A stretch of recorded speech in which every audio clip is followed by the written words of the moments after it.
that's what makes Niagara Lake just like a gem, as far as, you know, what it can give from the Earth's perspective. Like, you can plant so much in this area, in Niagara Lake, Niagara region, and like your backyard says it all. You got, it's my first time visiting, by the way, but I'm just blown away because we got sunflowers here. You got your personal garden out front. We have vineyards literally beside us and around us. This is also one of the coolest venues I've ever just sat down and just gabbed with anyone in general. This is funny. Like, I should have been doing this for a long time. Right? This is a hit venue. Wait till those pop out in the back too.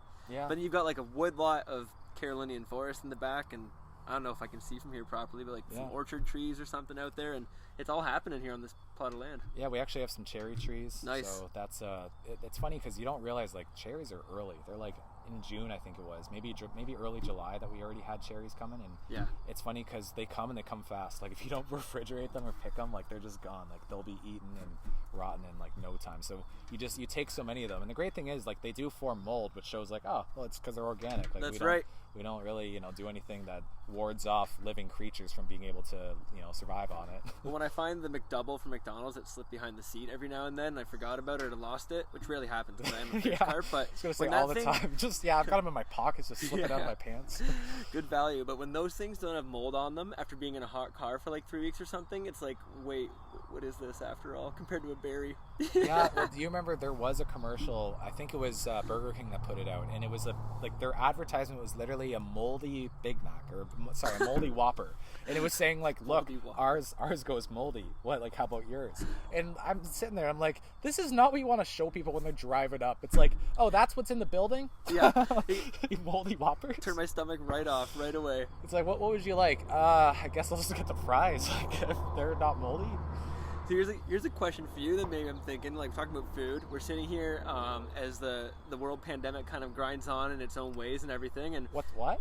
Okay, tell me what. But basically what I'm getting at is, like, on a rock.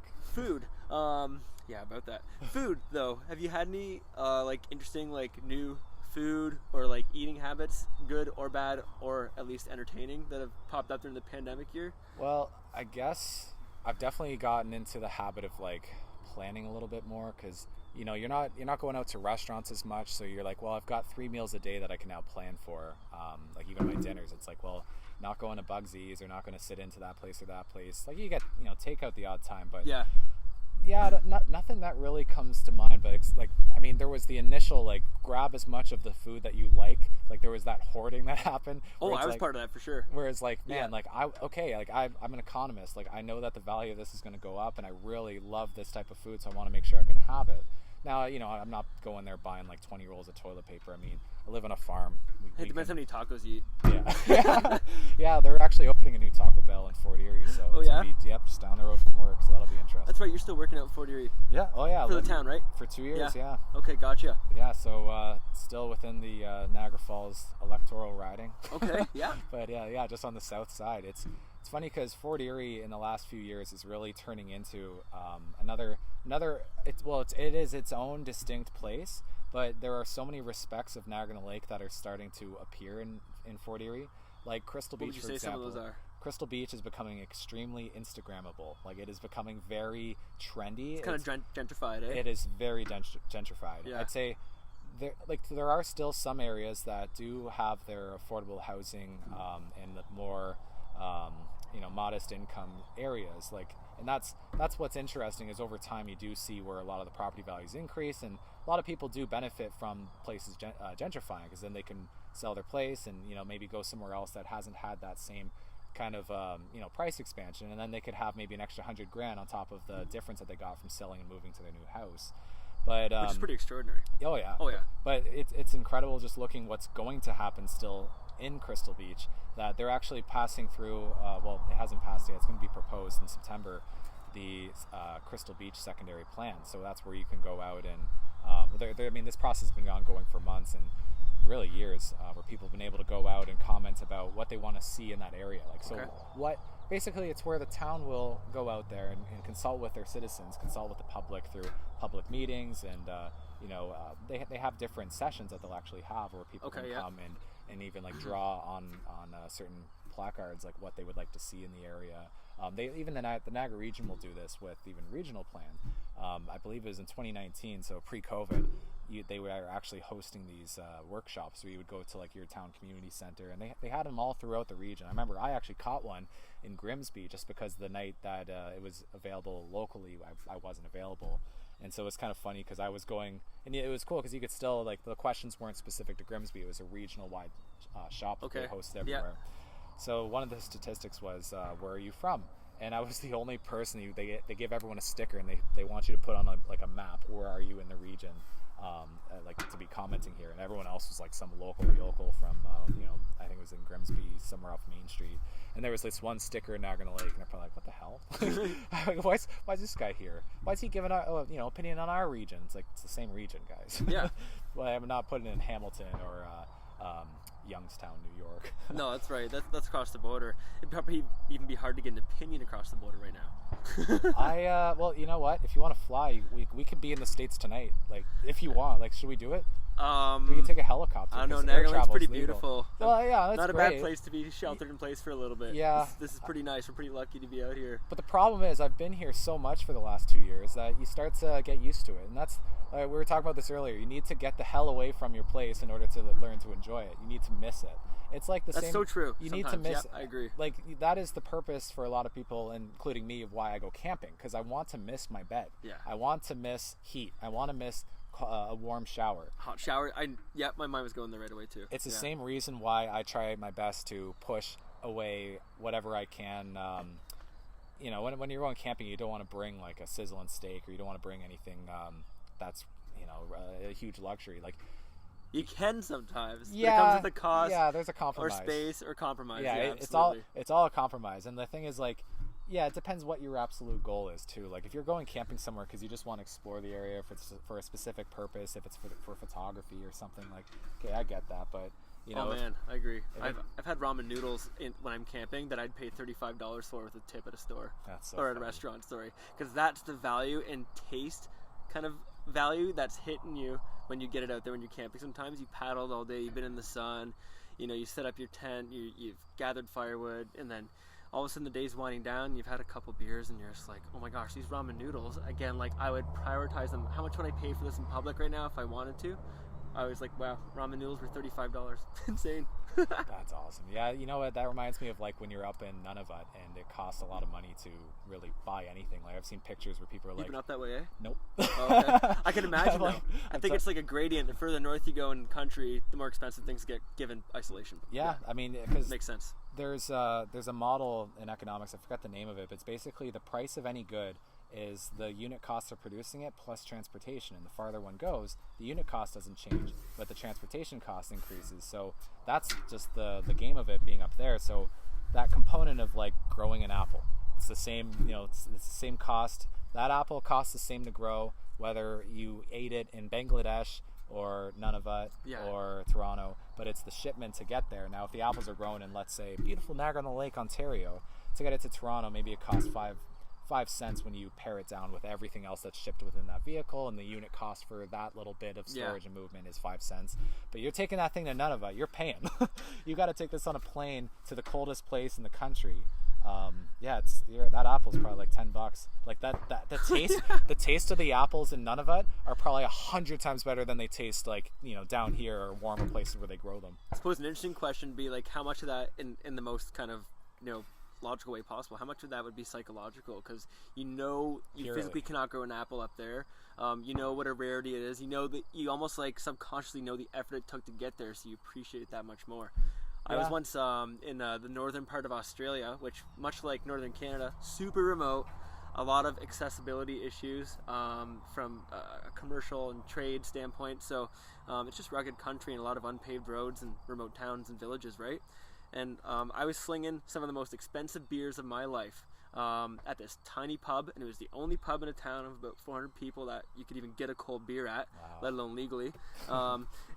And I just thought, you know what, nobody cares here because it's the only beer. They will pay for it because it's the only available option. Yeah. And I think they know, living up there, that the road leading south, the largest city being, I remember off the top of my head, like 500 plus K away, of what is mostly a dirt road that gets washed out seasonally by monsoonal floods. And the beer gets bogged. I've heard stories of cases of beer being lost in the river during the wet season and stuff. And, it just makes you appreciate stuff. And come back to sitting on the soil we're sitting on here now. Like, Yeah. look at this stuff, man.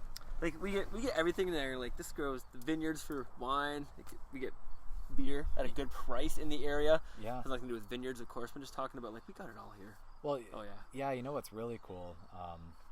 Yeah, and I've got another thing for the last tangent, but it's really cool when you think of a place like, you look at the new place, Sin, I think it's called, Spirit in Niagara. They use grapes from, maybe not grapes, but they use What fruit. Sin, or where is it? It's on Lakeshore Road, and actually, here's my puppy.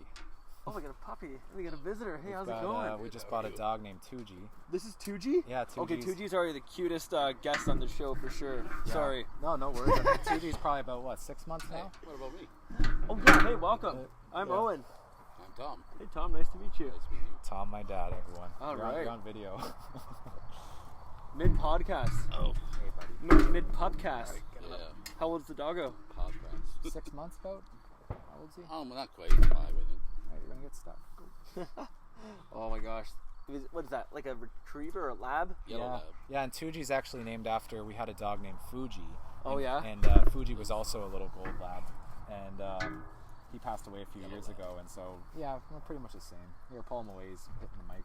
These Are really nice dogs. They just want to love and Oh, be yeah, loved that's so severely. What's wrong with that, eh? Yeah, and they People look, should be more like dogs nowadays, man. and that's the reason why people really like polar bears, is because they look like golden labs, and golden labs are so friendly. So Never thought about that. So Coca-Cola was able to use them as a way to right. advertise their beverages, and people loved them. They just thought they were this massive, bundle of love, like a little golden lab that just wants to be pet and played with. But then that makes me wonder why there are fluffy white kittens on toilet paper rolls. Yeah, well, it's the same thing. I mean, they want you to think they're soft and cute, but I mean, even those Just cats connect the can be dots, crazy. though, and you're like, I don't know what's going on. This is Yeah. some strange advertising. Yeah, and I mean, some polar bears eat their own cubs, so like that, Yeah. there's that too. It's like, all right, and that's Coca-Cola. He's cute. Come on, you ready? Let's go. Yeah, Nice to meet you. Nice meeting you. Take care, eh?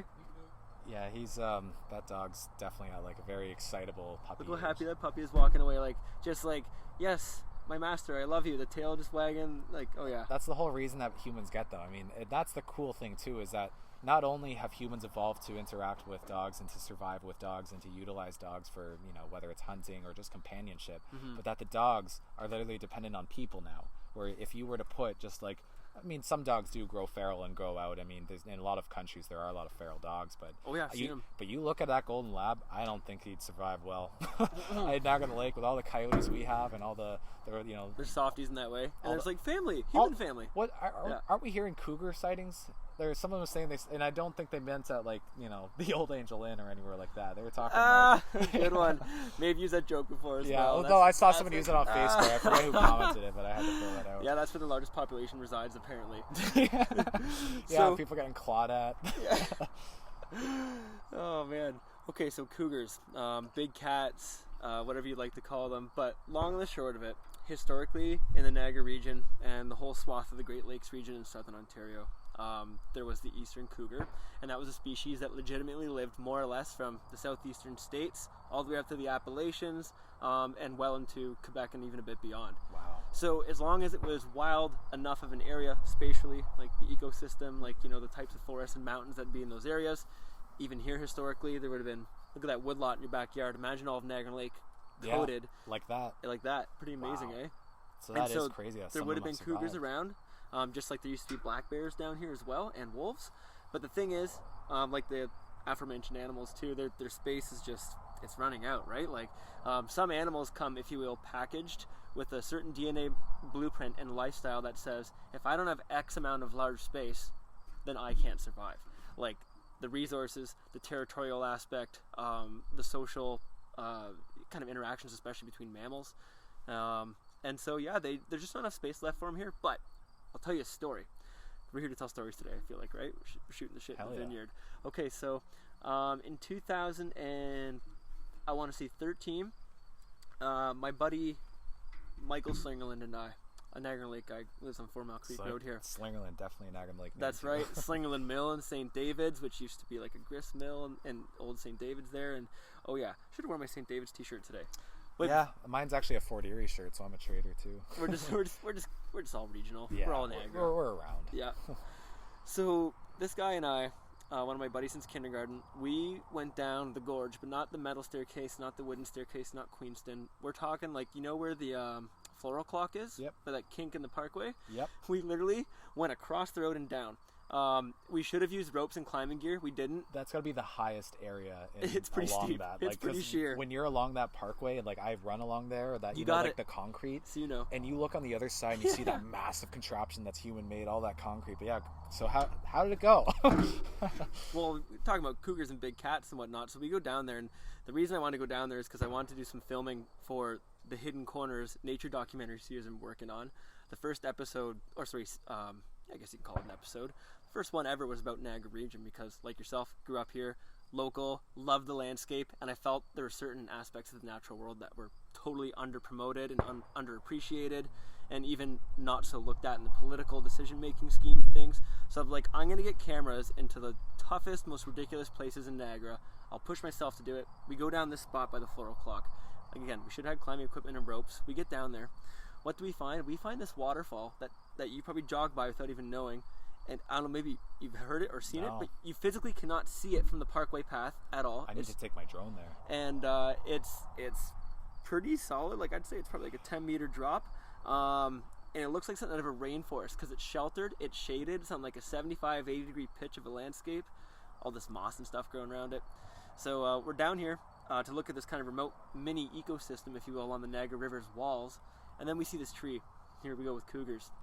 And we see this tree, and about standing from the base of it, maybe about 6-7 feet up, there's these damaging marks to it. It looks like it's been chunked or scraped away, but something, whatever did it, hit it or affected it in 3 different directions. Wow. So it wasn't like one particular thing smashed it.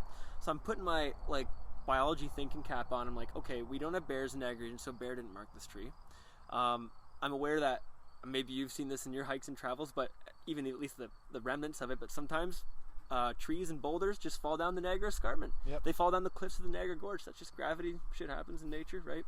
But so I'm like, I've seen trees and boulders tumble down the cliff and chunk the trees and smash trees over on the way down. That's part of nature. Yeah.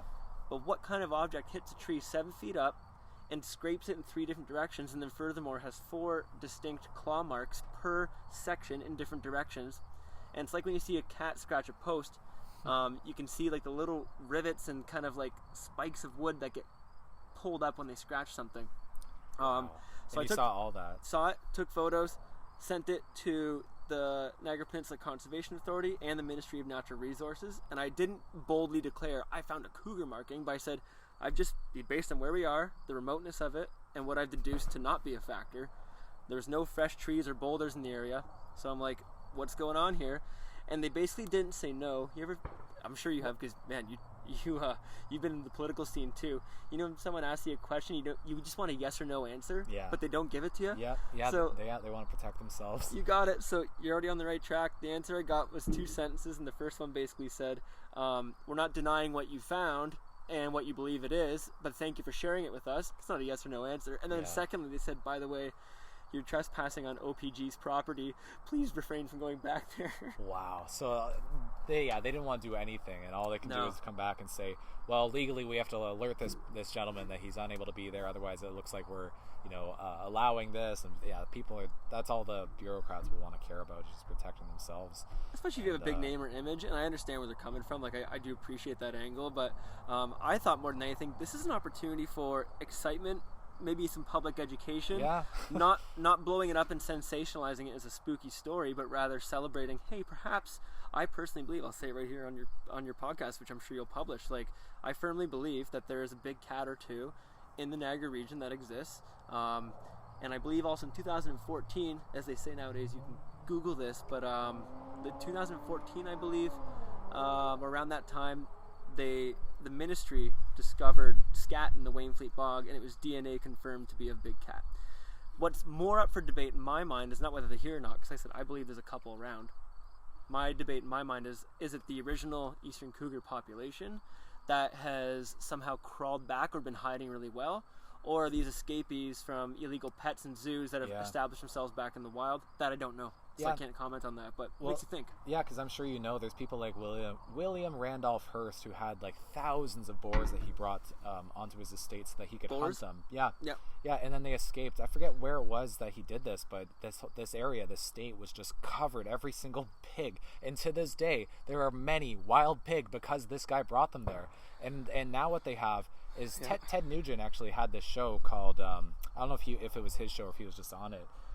It was called Hogzilla, and they would go in helicopters with machine guns and shoot down fields of pigs because they were out there just eating fields. Wow. Yeah, because they were eating fields and fields of like these massive corporation Monsanto kind of crops and whatnot. Yeah. So they had to come and just, I don't know if it was Monsanto, but those kind of massive companies.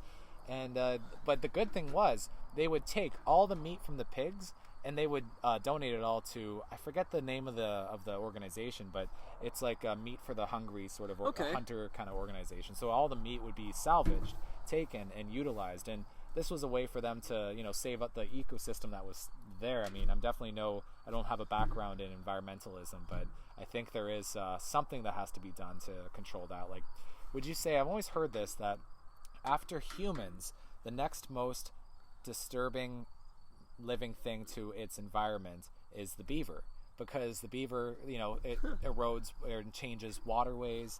It causes blockages and changes. Like it can take a little lake, I don't know what you would call it, like a pond, I guess, that there's an ecosystem in, and totally just screw it over.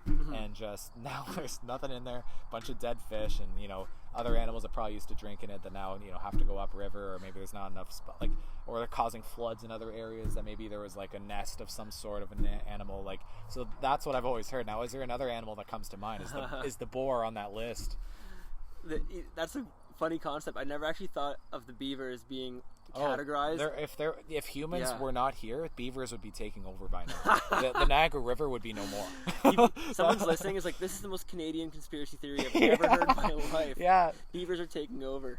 If Canadians weren't here, and Canadians are actually part beaver, believe it or not. Speaking, maybe we shouldn't say this to the world, Mr. President. Do not listen. Do not be afraid of your beavers from the north.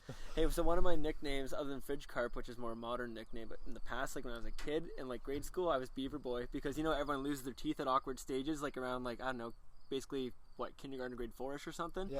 I'm still losing them. That's every right. Year. No, I'm kidding. He's like, why are you losing them now? Yeah.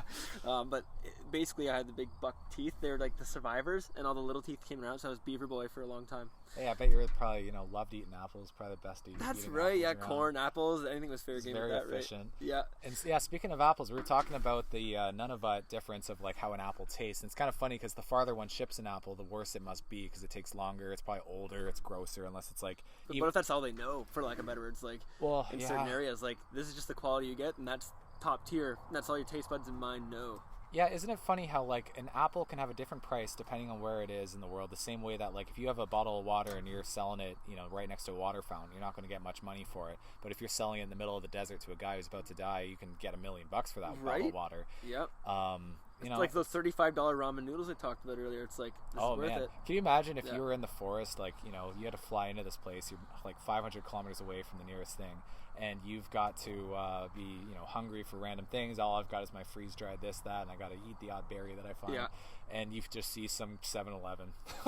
Like, what, it could have everything that 7-Eleven in St. Catharines, Ontario would have, but add an extra zero to it. And you'd probably still buy it all the same. Be like, yeah, it's $35 for a hot dog, but you can get cheese on it and chili, and it's great.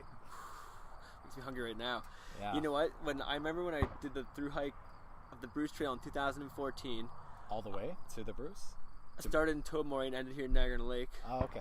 And that was a 37-day journey. Wow. And some of the most simple but orgasmic meals I've ever had in my life were on that hike. Really? Like, because you said, you come across cool. something. You ended up home. You walked home. I basically hiked home. And so I'm around the corner from you to drive here to this podcast today, like 3 minutes away, as I found out, more or less. But my hometown, like my parents' place, is just outside of Queenston. Yeah, so like literally to walk all the way down, you have this. So there were probably a lot of moments where you were off of the Bruce Trail itself and walking down like a subdivision, or was there anything sketchy like that, or was it a continuous trail? Like on the whole trek of the Bruce Trail? Yeah. It was, you know what? It was really, I would put it statistically as in, you're following basically the backbone of the Niagara Escarpment. which is, I guess, the first most important thing to mention. That's why the Bruce Trail exists. It follows that route.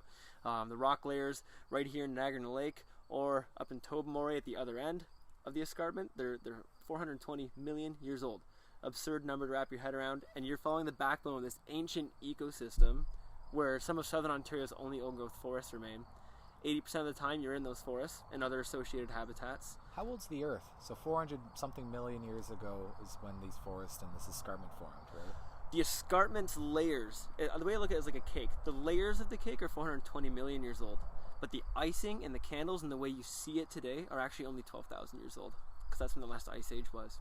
So when you ask how old the Niagara escarpment is, there's two answers, which you don't hear too often in school or in life in general anymore, right? Well, I'm sure there can't be two answers, but there's two answers. It's either 420 million years old based on the rock layers, or it's 12,000 years old based on the actual shape and type of forest that grow into this day. Or if you look at the building blocks of it, how old are the atoms that composed of it? Oh, geez, that's a whole other start? conversation.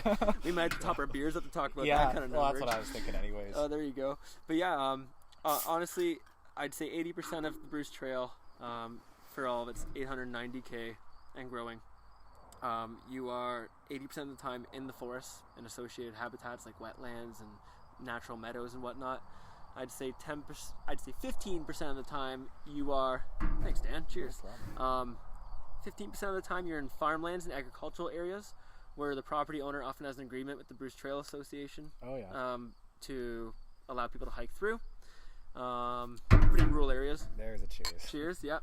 And then, and just so you know, I'm drinking out of a silversmith glass. We have Niagara Oast Barn Raiser, and Owen has a Brimstone Brewery from Fort Erie glass. So we're keeping it very Niagara for the beverages today. Yeah, sorry Niagara Falls, but don't really have anything from them. They didn't make the cut, eh? Maybe a lot of next good breweries up there Taps, too, though. shout out to Yeah. Taps. Love. You ever go there on their Wednesday nights when they had the wing special? I haven't I feel gone like I in a have. while, It's been a but long time though. Man, was what like- are your thoughts on the whole, like, it's been a long time since for like certain eat outs and drink outs, right? Like it's fascinating. Like my buddy and I just, yourself included, you like to bike, jog, skateboard around Niagara Lake. I feel like we're still teenagers, man. This is pretty cool. I want to be a perpetual teenager. I mean, Exactly. isn't that anyone's goal? I mean, I can lose some aspects of the mindsets maybe, Yeah, but I want to yeah. behave like one forever. Oh yeah. So I'm going around town. My buddy and I biked into Niagara Lake, Dave Tebbett, the other day, and we went to the Harp and we sat out in their patio, which was newly expanded Oh, since it's COVID. beautiful. Yeah, right and it's so around. stunning. That place, and I love this setup too. It's kind of like quirky and fun. But remember, you used to sit in those 6 front seats or Yep, so, those tiny and you're like little- on the yeah, sidewalk. I feel like you're and in England. It's kind of yeah, cool. it's really cool, right? But I do appreciate that they adapted, as a lot of businesses had to, of course. And now they've got that whole like side area under Yeah, the right on big, Johnson big Street. tree there. So cool. So we just sat there and we were both just like, I feel like this is new again, and there's like the element of excitement to it. Like, oh yeah, we're back and just like having a beer outside and like going to support a local establishment. Wasn't used to paying for a pint in public again. Their prices Yeah, weren't it's- unreasonable. I'm not getting at Hey that. man, Like, the Harp like, was awesome. Especially you can spend But- 5 times as much for the same thing and enjoy it when you haven't had it long enough. That's it's Yeah. the same thing about depravity, like going away and coming back. But yeah, no, that must have been so nice to just be out there. Was there a lot of tourists or a lot of other It people? was a there? quiet day. We were there Oh, like that's the best. late morning, like 11 a.m. kind of thing for like lunch brunch hour. We wanted to rehydrate with a nice cold beer after we swam at Balls Beach too. Oh, that's beautiful. You dunked in there a few times, eh? Oh yeah. Actually, one of the longboarding Back in videos high you school, posted yeah. recently, we Yeah. were doing like what's not a wheel? a nose manual. A nose manual. That's more technical. It's like an endo. Is it, Yeah, because I just always call it as a manual when you put 2 wheels, just the back wheels. You That's put your pretty back, nifty, man. you put your back foot on the tail of the board, and then you pull up the front, and you hold it just on the back axle with Yeah. 2 wheels. And then, so a nose manual is when you use your front foot. So for me, I ride with my right foot forward, which is goofy stance. Me too, man. Cheers. Cheers. Fellow goofs. Cheers to goofs. I love it. Yeah, you feel like a freak when That's you're. it. People like notice it. And I was like, this seems normal. When I first started skateboarding, I realized I was goofy, and I remember looking it up and like going on forums and being like, "Am I a freak?" Because I always thought I was like, "Damn it! Like I want to be regular. Regular sounds cool, you know." Don't go to Google to ask if you're a freak or regular nowadays. Yeah, Don't do that. well, yeah, yeah, really. You'll get a weird answer. But I was doing a nose manual on Queen Street, and I remember someone commented. They said, "I hope that the Niagara Lake Council doesn't ban longboarding now." And I was like, "Yeah, that would be a good reason to run, to make sure that they don't ban that." You know what? This is an overdue question. Again, like for the record, it's our first time sitting down. So cool. But I guess I've always wanted to ask this question strictly from a curiosity and respect standpoint too, because you were, if I'm correct, the youngest running candidate for mayor that's ever applied to Niagara Lake. Is that correct? I believe so. I mean, I had. How old were you at the time? Because this is a few years ago now, man. Yeah, I was 23. Yeah. 23 years old. I just, I think I was 22 when I was pondering it. And I turned 23 in June of 2018, so the year of the election. And I registered in July, right before I went on my graduation trip to Europe. Okay, yeah. And so, yeah, it was quite the experience. I was done university, just finished my undergrad at Brock for economics. I had not returned to either StatsCan or Mercedes-Benz or the Niagara region or like any of the prior employers I had. And I thought, you know what, with the election coming up, I really need to take a moment and spend a lot of time looking at my local politics and understand what's going on in my backyard. I had spent a lot of time and a lot of interest in federal and provincial politics, and I was really interested in international relations. I studied some international relations back in Brock through my political science classes and was really intrigued with what was happening in the world. And I kind of had this, I love looking at globalization in the last 10 years and seeing where can this go when you think about all the technology that's happening, all the progression in the like even looking at things like Bitcoin, how exciting it is to see all these different alternative means of conveyance that are coming out there, and now NFTs that you could literally trade someone's GIF or trade an image. What's an NFT? An NFT is a non-fungible token, so it's where you can actually have any kind of an electronic footprint or any sort of a artistic production that is digital you can sell as an NFT, where you basically identify it as a unique token. So you basically turn it into a coin, like you turn it into a digital coin, and you can sell this image. For example, you could have, let's say, there's people who have taken videos like the Charlie I Bit My Finger. The owners of that, the owner of that video who originally uploaded it was able to create a NFT. It's like a stamp. It's basically like it is electronic stamp. It's literally an electronic stamp that says you are the owner of the digital file itself, but you don't own the rights to the video when it comes to views, distribution, sales, but you own the title to it. You own the NFT of it, the official NFT. So it's a total hustle is all it is. Like, it's the same thing as I see it the same as the people that name a star and say, hey baby, it's your birthday, so I named this star after you. It's like, that star doesn't give a shit about you. That star doesn't know you, doesn't care that it's Valentine's Day, doesn't have the ability to even acknowledge your silly ownership over it. It is literally a burning inferno in space. But it's the same kind of thing like that. But there are some people who have made millions upon millions of dollars for selling their own art that they've created on things like Instagram. There's this one Instagram account called Beeple, and this guy creates these 3D movie renderings that are only about maybe the longest, 20 seconds long, of just incredibly complex and creative and disturbing sometimes videos where they'll take something and they'll make a massive robot, futuristic robot with small people around it that are dressed in military garb, as if it's like a military demonstration of a country, and it'll be a giant robot where the head, it's the brain spinning. I like this. Where the head is Trump's face, and then creepy things where even I kid you not, the guys got to look at this account. They'll have some weird twist where the nipples will be Hillary Clinton's face, and so really intense. And so the guy was selling the NFTs. So the non-fungible tokens, the unique coin that says you own the name of this, if you will, of this post I made on Instagram, of this rendering I created in whatever software he uses. And this guy, I can't remember the exact amount, but it was in the millions. It might have been $100 million that this guy sold of this one collage of his memes and his videos. Wrap your head around that. Incredible. Oh. The guy, what's really crazy about some of these NFT markets, the same way it's like a stock market, but specifically for these NFTs you can search and find and buy and sell. And so this guy, the way this market works is every time the NFT that he created and sold gets sold to someone else, he makes a percentage of the profits that have been sold from that NFT. So if I sold you something for $1 million, and I said in this, for every time it gets sold, I must get 10% of what the commission is of the sale of that. Yeah. If you were to sell it for $2 million, you make $1 million profit, I get another 20% of that. Yeah. And every single time I get a portion of it. It is just intense. It's compounding like beyond belief. Oh yeah. And that's bizarre that like, if we had this conversation right here, right now, 5 years ago, this may have not even been as much of a conversation. Like, you know what I mean? Like, we wouldn't have the insight that you just gave, which I just learned a lot from, so thank you. But there's an acronym, NFT, right? Yeah. I never heard of before, so... But, like, the fact that this stuff even exists is, like, mind-blowing, and I'd be naive to think, sitting here right now, that there aren't a lot of people who are into this. There probably are. And maybe I don't know them personally, but... They're out there. They're on the internet. It's becoming a theme, and it's going to become a force, I think, in society. Maybe not overnight, but... Holy crap, a lot of things are happening like overnight almost, and I wouldn't be surprised if this is a very public kind of knowledgeable sort of thing in the near future. Well, it's happening fast, man. It's real. It's competitive almost. The Bitcoin's an interesting one. My stance on it as I guess I can call myself an economist now, is that I think that it is good that we have the means of conveyance of a digital coin that anyone can have in any country of the world.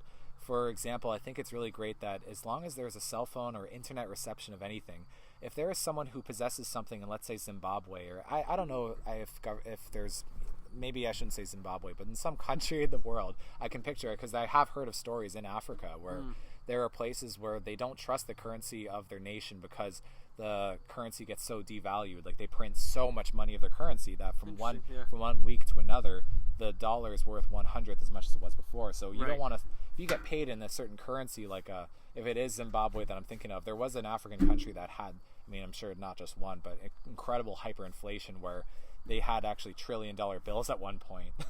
I think it might, I want to say it's Zimbabwe, but bill. Yeah, Wow. yeah, and it just because they had eroded their currency so much. So instead, people were using things like Bitcoin now, where as long as, because they know that it is. Who starts Bitcoin though? Sorry to interrupt you, but I'm just thinking, like, do you know? Like, I don't, like, who or what mindset said, like, here's what we're very doing? interesting. So no one knows. No one knows who the actual original person is who created it. Except the person who did it. Yeah, and the name that has been, and I don't know the exact history of this or how this name was decided upon, but they call him Satoshi. His name is Satoshi. I think it's Satoshi Nakamoto is what they call him. Okay. And so Bitcoins are actually divided into a smaller token called Satoshi. And I don't remember the exact denomination, if it's like 1,000th or if it's, who knows, maybe it's a moving target of some sort, but it is like some denomination of it. And one of the things that's interesting with Bitcoin is it can be divided almost infinitely. Like, it is like I'm not sure the exact store of data that it is, whether it's stored as, like, there's different, like, you could be stored as an integer, which is like, you know, a whole number, or could it be stored as like a float number? It could be a float number where it's basically like something that can possess a fraction with it, so it could be like stored as 2.5. Okay. Interesting. But so yeah, I'm not sure about the actual technical details of how it's stored and how it's exactly protected and encrypted. But it's just so cool that, like, if there was two people who were trying to make a transaction in Zimbabwe, which I'm just going to use as my random example. Yeah, we're on it already. I know Keep nothing. going. I could say, like, you know, Antarctica. Yeah. But it's kind of cool. Like, so if I were to sign up for a amount of work for you, I'd want to say, like, yeah, I'll do it, but, you know, you got to give me, like, you know, one Satoshi, like one bit of a Bitcoin in exchange, because I know that might be a little more stable than the currency that might turn into being 1,000th of its value in a week if the government, you know, prints it, or if something happens and the currency fails. It's kind of like, you know, how people would still possess gold as a way to store value. Like, even like Germany had horrible hyperinflation, and so people wanted to hold on to physical things because the value is much better of holding on to gold than holding on to francs, because francs were eroding horribly. I think there was like something like 100 or 1,000% inflation within a few years, where things that literally oh man, coffee at Tim Hortons, yeah, medium coffee with cream, all right, that'll be $19.20, thank you. And I mean, everything's just electronic now, so it's not like we have to carry around things, but we're just tapping higher and higher amounts, just $20 taps of coffee at a time. Well, I think one of the things that's come packaged with the COVID era, if you will, and I think we are entering, for lack of better words, an era of sorts. This will change the world forever, and there's no denying that. Well, one of the things human little world, yeah. That's right, yeah.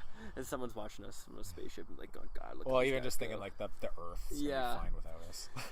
But like the whole kind of it's quite obvious, it's quite clear that there is going to be a technological influx of how our day-to-day lives go, and that could trickle right down to something like finances and day-to-day spending, and how that becomes normalized to be a digital currency. Heck, we can sit here in like 50 years and cash may not exist, and that's mind-blowing to me. Like, and that's quite realistic. And I would even go on a stretch to say that it starts with a little bits of like kind of just generalized messaging. You see some stores still, and with all respect to them, I see what they're trying to do. Like, they're saying cash not preferred. They have little signs that say that.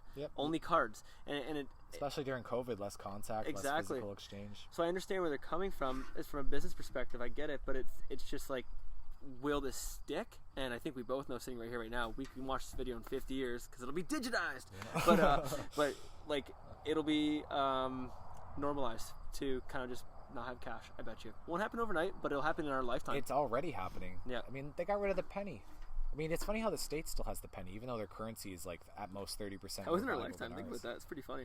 That little brown coin is gone. As soon as I remember, I was in high school when that happened, and they used to have signs in the McDonald's that would say, "No more pennies. Get ready, it's coming.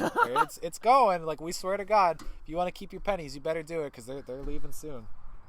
And and I remember as soon as I saw those signs, I was like, "Well, let's get rid of nickels. What are we doing? Like, why are we doing this?" If anything, who knows, right? And then I thought, well, how long did it take from them to go to? Did they ever have a coin that was a tenth of a penny or any sort of a denomination? Did we have hay pennies? Not that I'm aware of. Because if it took, let's say, the point is probably like a handshake or something. yeah. If it took like, let's say 50 years, like let's say they got rid of the hay penny in 1960, and they got rid of the penny in around 2010 or whatever it was. Maybe I think it was 2012, 2013. Yeah, we were both in high school, probably more or less, if I recollect. Yeah. So if it took, let's say, 50 years for them to go from half to 1 penny, and it took them from that being the lowest to now a nickel being the lowest, and I wonder, like, maybe it'll be 20 years until we get the nickel gone. Or if we see this inflation that's happening persisting, I think we're probably likely to see the nickel gone like even sooner. I'd think so. It'll be like the next on the cash tier that's gonna go. Yeah. I gotta tell you something too.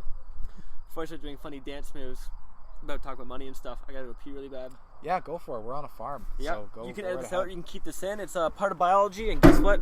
It's all gotta happen. No worries. It's because the barn raiser. Hey, choose a vineyard. Go for it. I'm gonna see if it's still recording. See if I can help out the Cabernet a little bit. This soil's so nice, man. Oh, it's beautiful.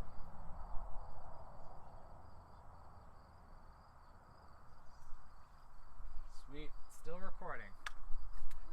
Yeah, and what I'm thinking too, I probably will end up cutting this out. If not, hey everyone, we're still here. But I'm gonna try to make some shorter clips of it too, so I can even just upload random bits where it's like Dan and Owen discuss Bitcoin.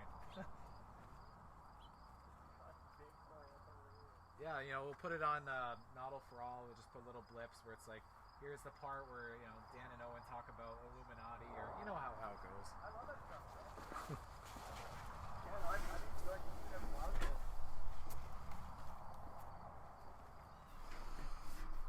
It is. Oh yeah, I started to do the pee dance. It's like, whew.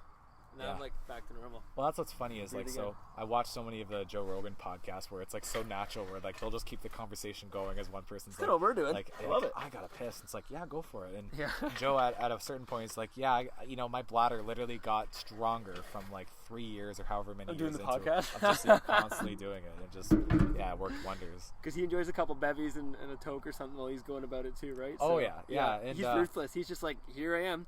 And he holds it together with all respect as a professional, very even-keeled conversation and discussion. He knows how to agree to disagree, which I think more people should learn how to do nowadays too. Absolutely. And don't be so stuck to just your tribe and your party. He's just very like real. That sounds like a very generic term to use, but like he's very real and just sticks to it. Even when he's having like a little bit of fun. Hey, some of the best conversations we're having a little bit of fun sometimes, and you're not overthinking anything or whatever. You just kind of just flow with it. Yeah, and he does so many things too. I mean, he's commentator for the UFC. He's a comedian full-time too. He has had so many different random shows that he's had and that he's been on. He's Did he do Fear Factor or something too? yeah, he was the host for Fear Wasn't Factor he? Yeah. since like I think it was 2002 or 3 that he That's started. a great 90s kid show. Oh my god, Yeah. yeah, that was like something I remember going to my friend's house to watch it. 'Cause, Yes. yeah, I think I was like 8 years old when it started, and just like I remember like just it was kind of cool because when you're really young, you know, you don't spend as much time with your friends as when you're older. Like when you're like 6, 7, 8, 9, 10, you're maybe like spend an hour or two with your friends a week, or at least for me and my siblings. And at school. Yeah, and then as you get older, you start spending more time hanging out with them on the weekends and stuff. But I remember getting to the point being like, wow, you guys watch this show too? Like I watch this show. Yes. And Fear Factor is one of those things where it's like, that's awesome. Fear Factor. And it's funny because I knew Joe Rogan as two different people. When I watched Fear Factor, I never gave a cow who the hell the host was. I just always You're like, just the guy talking. like there's pushing people along. eating bugs. There's other things to see. Yeah. And like it wasn't True. like in Joe Rogan, he wasn't fighting. He wasn't doing his comedy. So it's like what he's not calling. I mean, I guess he was commentating on what they're doing, but I feel like it was like there was so much more going on than his personality during that show. Yeah. So you're just so much more interested in like this person's eating like 10 bugs and. What's crazy is they canceled the show and then they brought it back. There was like it was basically there was no ideas anymore. I think it was like 2013 that they restarted it, maybe 2012. Mm-hmm. And they were like, yeah, we're gonna bring it back. The executives were like, we're gonna be crazier than before. We're gonna do way like more intense and like gory and like naughty kind of stunts. And it got canceled because they had a scene where they had made people drink horse semen, I think it was. Wait, is this Jackass? No, this is Fear Factor. Exactly. So they brought a reboot back, and then there was footage of like Joe saying like, "Come on, you can do this," and they had to drink either piss or semen, and yeah, it was awful. And yeah, so they canceled the show, and Joe was like, "Yeah, I'm glad. Like whatever, they got canceled. It's great." I think he still got paid at that rate. He's Yeah. not at a loss. My man, it's pretty next level, and that would not taste as good as the beer we're drinking today. Some local Ontario Nice craft Oast. beer. Yeah, we're not. Just so you know, we're not sponsored by anyone. Like not by Oast, Brimstone, Silversmith, but like it's like that natural Appreciate thing. it, though. Yeah, when you like My a brand body's that- sponsored by those beers. Oh yeah, when your body, yeah, it has now become a part of you. What you eat, you become. You are what you eat. That's right. But no, they're just when you like a place enough that you go and make that effort to leave like a review on the website. Like Got it. that's what we're doing right now. But just verbally turning this into our own little TV show with our commercials. Well, I've had so many great times at all three of the beers places involved today, like at Oast, at Silversmith, and then of course Brimstone too in Fort Erie there. Like I've had a great time at all of them so many times in person in the past years. And Oast had a ping pong table. I always used to joke and say that I was sponsored with a couple of my buddies there because we go and play like ravenous amounts of ping pong in there. So sometimes it was just like one of those things where we'd be the only people inside in the aircon on a hot day. Of course, being the summer, everyone wants to be outside. So the patio is full, and we're basically getting what we would call like private service, playing ping pong in there and just smashing that silly ball at each other. They got the nicest ping pong table in Niagara region, by the way, I would say. Yeah, I think I've played on it just once, like as I was there. Yeah. Man, it is a nice place. So it's funny, today I actually went We've probably around. crossed paths there without even knowing it. Oh yeah. Oh, so many times I Yeah. bet. Because I feel like when I was in university too, I wasn't as probably wasn't as social of a person as I got older, and probably like through like honestly, I was very not talkative, very introverted, I guess you can call it. Like in that. Yeah. Up until I started working at McDonald's, that was when I first learned how to talk to people. With McDouble in your mouth, yeah. Well, yeah, no, it was great because you knew what you were saying. You were like, "Can I get your order?" And you were just listening was the biggest thing. You had your little bleep like, "All right, do you want it with this or that? Do you want for like a large farm? Like what kind of drink do you want?" Yeah. Like just simple things like that. And that was perfect because like it was like your training wheels of like, here's what you do, here's the specific pattern. Like they literally train you all this stuff exact. And Oh yeah. and my sister Celeste actually like really. She was such an introvert, or I don't know if that's the right word, because if that's more describing her personality, I guess you can say she was a lot shyer, a lot more timid, and hadn't had the experience of conversing with people, to the point where even though she was a few years older than me, if there was ever that instance where we were buying like snacks, like one of those things where your mom gives you $5 and says, Yeah. go buy us all like bagels or whatever the heck Yeah. it is, or where my sister, even though she's a few years older, would always be like, you talk to them. I'm like, okay. I was like maybe like 7 and she's 9 sort of thing. But working at McDonald's really made her open up and start to converse a lot more and be a lot more friendly, a lot more outgoing. And I had the same exact experience when I started working there afterwards.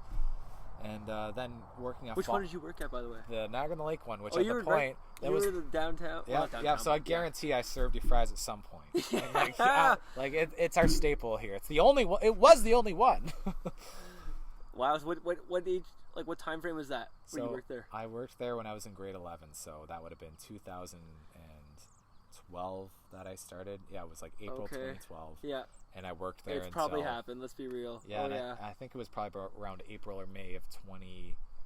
Yeah, it was, because I quit right before I graduated. So yeah, it was like April or May 2013 that I was like, all right, I'm done. I also worked at McDonald's too. Not that one in particular. I was Really? the Which Thorold one? Stone one up by Giant Tiger in Niagara Falls. Really? So you're living here, but you're working there?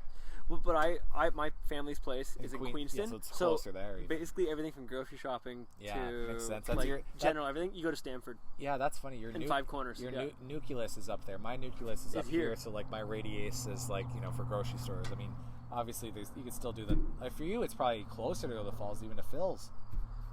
Absolutely. Phil's Value Mart. Absolutely, yeah. Hey, I've been doing the Phil's thing since I've been here in Virgil, living off Concession 6, looking after the family farm at Red Roof. Yeah. It's just so nice and close. Like, yeah. Even, and I'm downtown, so I really have a nucleus. Yeah, I got the other Value Mart down there. Hendricks in Old Town? That's right, correct. Yeah. I used to work there, too. On Queen Street? Yeah, you did? Yeah. Oh, no way. So I got that. LCBO, Shoppers, like everything's down there at least once. Got it made. And by the way, I was downtown today, ma'am. It was the most 2019 level shit I've seen in a long time. Super packed? It was pleasantly super packed, and I was like, awesome. The traffic, for lack of better words, could have been annoying. I'm a pretty patient dude. I never wanted to get fired up with traffic or road rage, and living in a town like Niagara Lake and in between that and Niagara Falls, I just understand that's part of our summers, that's part of our economy, that's part of our livelihood, and let's be real, I have the power to choose if I don't want to get stuck in traffic. You take the lines and concessions. Yeah. That's for but the today, locals. my girlfriend and I, we wanted to, like, out of curiosity, see, because now we live in downtown Niagara Lake. Not the core, but the outside, quieter suburbs. So what neighborhood? Like Charlotte Street, neck of the woods. Oh, okay, that's awesome. So real quiet, beautiful. We're so happy to keep it in Niagara Lakes. We both love this town. And so basically, we was like, you know what, on the way to our house, let's just go out of the way a little bit, and we'll go down the Queen Street drag and do the main lap there.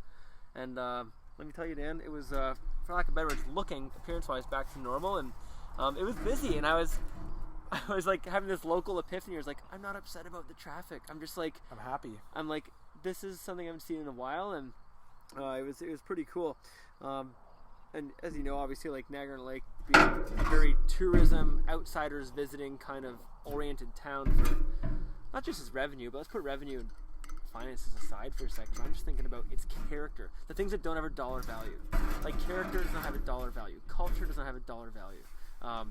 You could say it in some kind of extrapolated way, but I just love seeing Niagara Lake in kind of original form today. We've all taken the dent given the pandemic and everything, and the dent was necessary because you had to slow things down. I totally get it, but made you appreciate it too, just seeing it so quiet. I think that's the A word we're looking for, man. Appreciation. It was like, yeah, okay, and it made me happy to be there. I'm so glad to see it busy. And you know what's funny is, so when this whole COVID pandemic started, I'm such a big data kind of guy. So when they started putting out when they put out the daily cheers to Silversmith Black Lager we've migrated to the next local beverage to Virgil. This is awesome. To Virgil. I guess it's the closest area of Niagara Lake from here. Oh yeah. From Oast to Silversmith. Again, no sponsors. AKA 5 minutes. But if you want to sponsor, find us.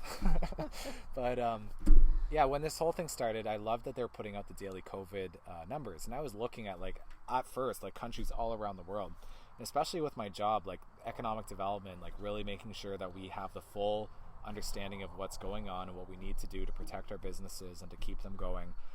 I was looking up what's happening in the States, looking at New York, looking at Washington, looking at all the places in Italy, looking at all the different areas of the world that were getting COVID. And it was insane at first when you're looking, and the World Health Organization's it's not a pandemic yet, and nothing to worry about, keep going. And I remember that phase too. We all do. Even Yeah. our own health expert, we all met Teresa Tam, and she said nothing to worry about, like everything's fine, just a few cases, and then it just kept coming and coming. And I remember there was a point where my parents actually had a trip to Florida in March of 2020, and March 2020 is stuck in everyone's brains. oh man, what a time! Like that's like Yeah. We are so incredibly lucky that we haven't lived through any immediate wars where we have been in threat Absolutely. of us having to. I mean, we were both very young during 9/11, and that's probably the closest thing that we would have. But but COVID was still traumatic compared to the average times that we were having. It's funny because It's truly enormous. in And January, truly global. I would say 2020 went a lot better than I thought it was going to from even January. In January, COVID was just like it was back of the news. Like I actually had all the newspapers every day of the Niagara This Week from January 1st, 2020, all the way through the end of 2020 saved because we had a subscription with our old office, and so I had them all compiled. Where like at first you would actually, it was the second or third page that you would see like strange respiratory virus in a province called Wuhan in China, and like it was just like, oh, that's interesting, like yeah, I wonder what's going on. And then eventually it would be like a little pocket in one of the bottom parts of the magazine or the newspaper. On the front page would be like, virus seems to be spreading in province Wuhan, and like reported to World Health Organization. Another interesting thing is that COVID-19 was actually reported from the Chinese government to the World Health Organization on December 31st of 2019, and that is the one reason why it's called COVID-19 and not COVID-20. Had China reported one day later to the World Health Organization, it would have been called COVID-20. Interesting. I guess One day away. The 19 part has always made sense, but it wasn't that far in the big scheme of things. Yeah. Well, you didn't realize it was that close. Like, it's like it's okay to people say, I'm gonna quit smoking in 2020, and then they smoke like 5 minutes before midnight, and then after like another person. That's right. But man, what I like that analogy. I love the tangents that we can get on this thing, because we were talking about the tourism in Old Town and talking about COVID and talking about the numbers that I've been recording. And so anyways, I was recording all the numbers every day and looking at seeing how the cases were coming here. And it's funny because I have come so disconnected from it in the last few weeks, because it's last few weeks in particular because, of the last year and a half. Yes, because what happened in the last few weeks that made you because feel that way? the other number we're looking at now is the vaccination rate. Yeah. Where we were told the whole time from the beginning of this pandemic that it's when our vaccination rate reaches a certain point, we'll get to the point where we don't need to look at the cases that we're getting, but we know that we have done the most that we can to protect our population, and that's what we should worry about. I mean, obviously, we also need to worry about not the cases, but what is our capacity at our hospitals? Are we able to have our hospitals at a point where they can still perform every other surgery, every other type of activity that they would have wanted to do had COVID not been there?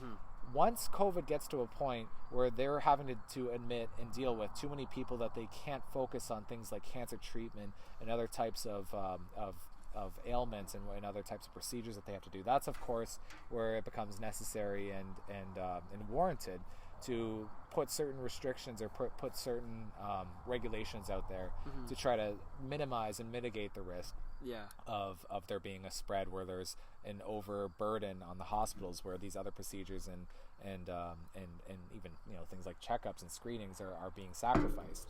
So now that we're at a high enough vaccination rate, and this will be an experiment that we're going to see what happens. I mean, we're in Canada, where we have a publicly funded healthcare system that unfortunately isn't as limber as a private system would be, where they have the financial incentive to do what they can to try to maximize their profits by ensuring that they take in as many people as they can, so they're able to hire people at a higher wage without having to deal with going through government bureaucracy as much as we do in Canada for things like making sure that they increase their pay if they need to hire more nurses, more doctors to be able to take care of people. So in Canada, that's one thing we really have to worry about and watch, is make sure that our fragile public system is able to accommodate and expand and take care of all the people that we need to.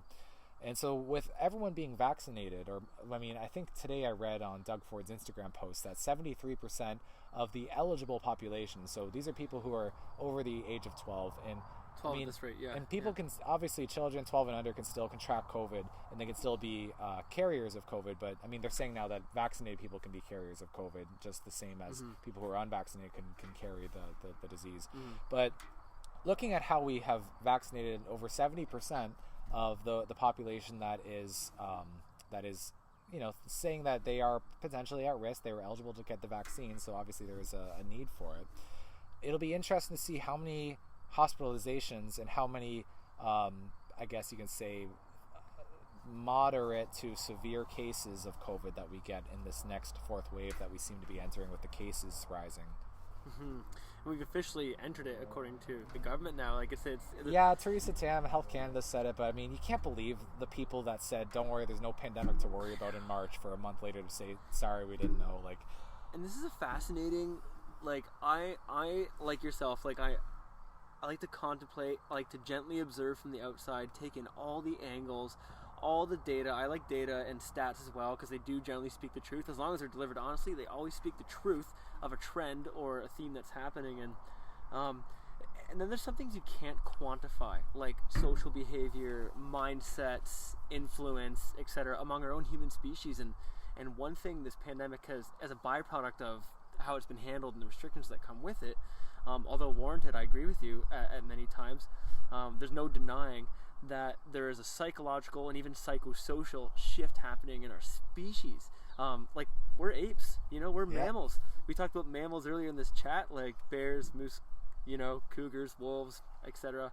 We're mammals too, and we're social, and we co-evolve with one another on an individual basis in slow motion, but on a societal basis in a big motion. And you know what? It's just fascinating to watch how mindsets have changed and how, unfortunately, which I can't stand for, and it makes me sad, I guess I could say, to watch it, is the polarization of certain ideas and conversations. Yeah. As we talked about earlier, the whole, like, I agree to disagree conversation is becoming a bit more moot, I find, with statistically. Oh, it's horrible. I mean, the censorship. Exactly, and I just think to myself, you know what? We have a bigger problem to tackle here. Humans, in any capacity, are stronger united than divided, and we can have different views on things, but I think we all need to do what we feel is best, take our, kind of controls in our own life where we can, not be irresponsible about it, especially in this day and age, but like, you got to be nice to each other. And that's the thing that's not a stat, how the human psyche is being kind to itself for someone perhaps in their own head, in their own house, or how kind are you to your neighbor or your stranger or your family. Like, it's bizarre, man. I love thinking about where we are in the historical context of the world, like that we're at a point where we are, it's true heavy history. We are the newest species that DNA has ever had, just as any other species had. Like, it's kind of crazy when you think of, you remember that game Plinko on Price is Right, where you put you put the little slot down, you put the coin down at the top, and there's all these little pegs, and it falls to the right spot. And you see where it lands.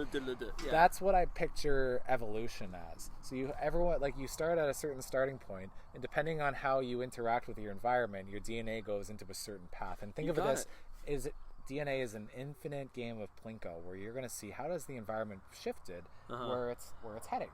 And there is no final place where it lands, but I mean, you can take any moment in Plinko and think, where is it in reference to where it was above itself previously, and where is it heading? It can never go back to where it was and go into similar places and directions. Because it didn't work. Yeah. And therefore, the whole concept of whatever's existing did persist. And that Plinko clunk never made it to the bottom, or else it wouldn't be evolution. No, I hear you. And think of how quickly our world's expanding now and changing. And I think, even though we are just as much another species as this grapevine, as the bacteria in the soil, as the snake slithering through your sunflowers right now. Hopefully not many. Yeah, I love them. It's a whole other conversation. Favorite animal. But you know what? Like, we're just another species too, except we are so complex. We are so intelligent, sometimes to our advantage and disadvantage, I'd say, in the big scheme of things. We're just so different. We do belong on the radar. All the actions happening are on the center of the radar, but then, we're to this point over here that's like, that doesn't quite make sense. Why is that blip out there? It's still within realm. It still exists. It's still influential, but we are so different.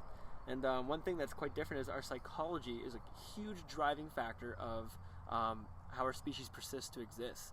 Like, ants, there's a whole other, like, I guess theory you could say, but let's think about ants, classic one. They don't have a psychology where they wake up stressed or anxious or worrying about, like, their neighbor, or, ants don't have mental health issues as far as we're aware of. Sometimes they do. Yeah, I suppose. Have you ever heard of an ant death spiral? Yes, actually. When the queen dies and the ants don't man. know which order to follow, they all go in a circle and they just follow the ant in front of them until they all just die. I've seen this before, not in live, but I've seen it on videos yeah, and such. it's and crazy. Yeah, okay. So, maybe okay, ants are the besides that, so. But yeah, you know what? We have very individualistic behaviors, and I think statistically, it's our behaviors that happen in a big blob over here, a medium-sized blob here, and a small-sized blob here. Ultimately, it's the big blob that's gonna absorb the other mindsets and the way we behave, and we're all gonna go in one direction together. It's how we adapt to it, man. And imagine. I'm just even thinking of you at this moment. Where imagine if you were to do your mayoral run, or any type of decision-making run for a position in politics.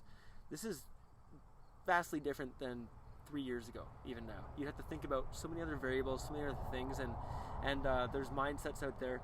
What used to be strictly with a climate change talk, like it's either climate or economy. It's not a matter of or, it's a matter of how do you synergize the two and balance them out.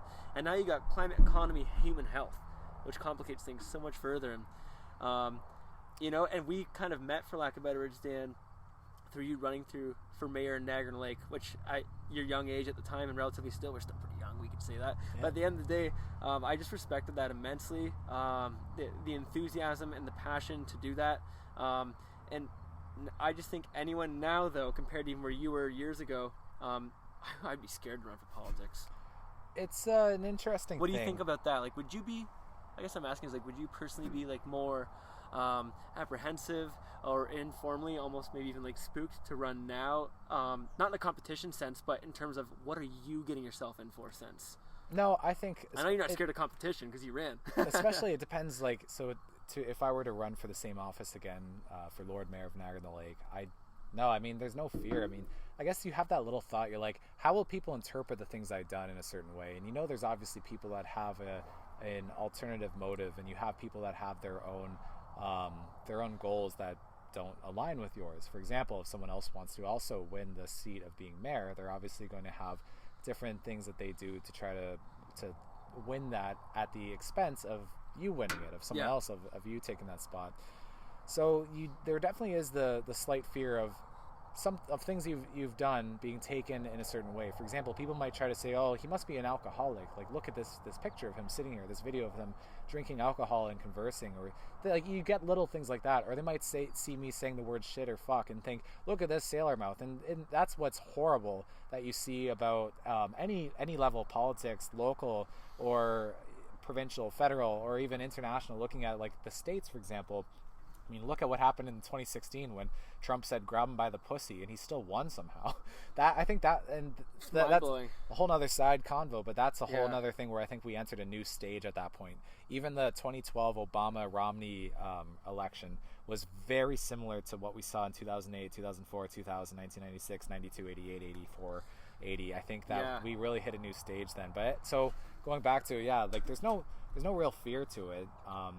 I mean, like, I'm not a murderer. I'm legally living. Like, I murdered a couple beers today, but yeah. If I was, if I had skeletons in my closet, I guess there'd be something to worry about. But I've been pretty lucky, and I'm pretty young. I don't have, like, people I'm beholden to. I don't have, like, corporations that I owe debt to or anything of that sort.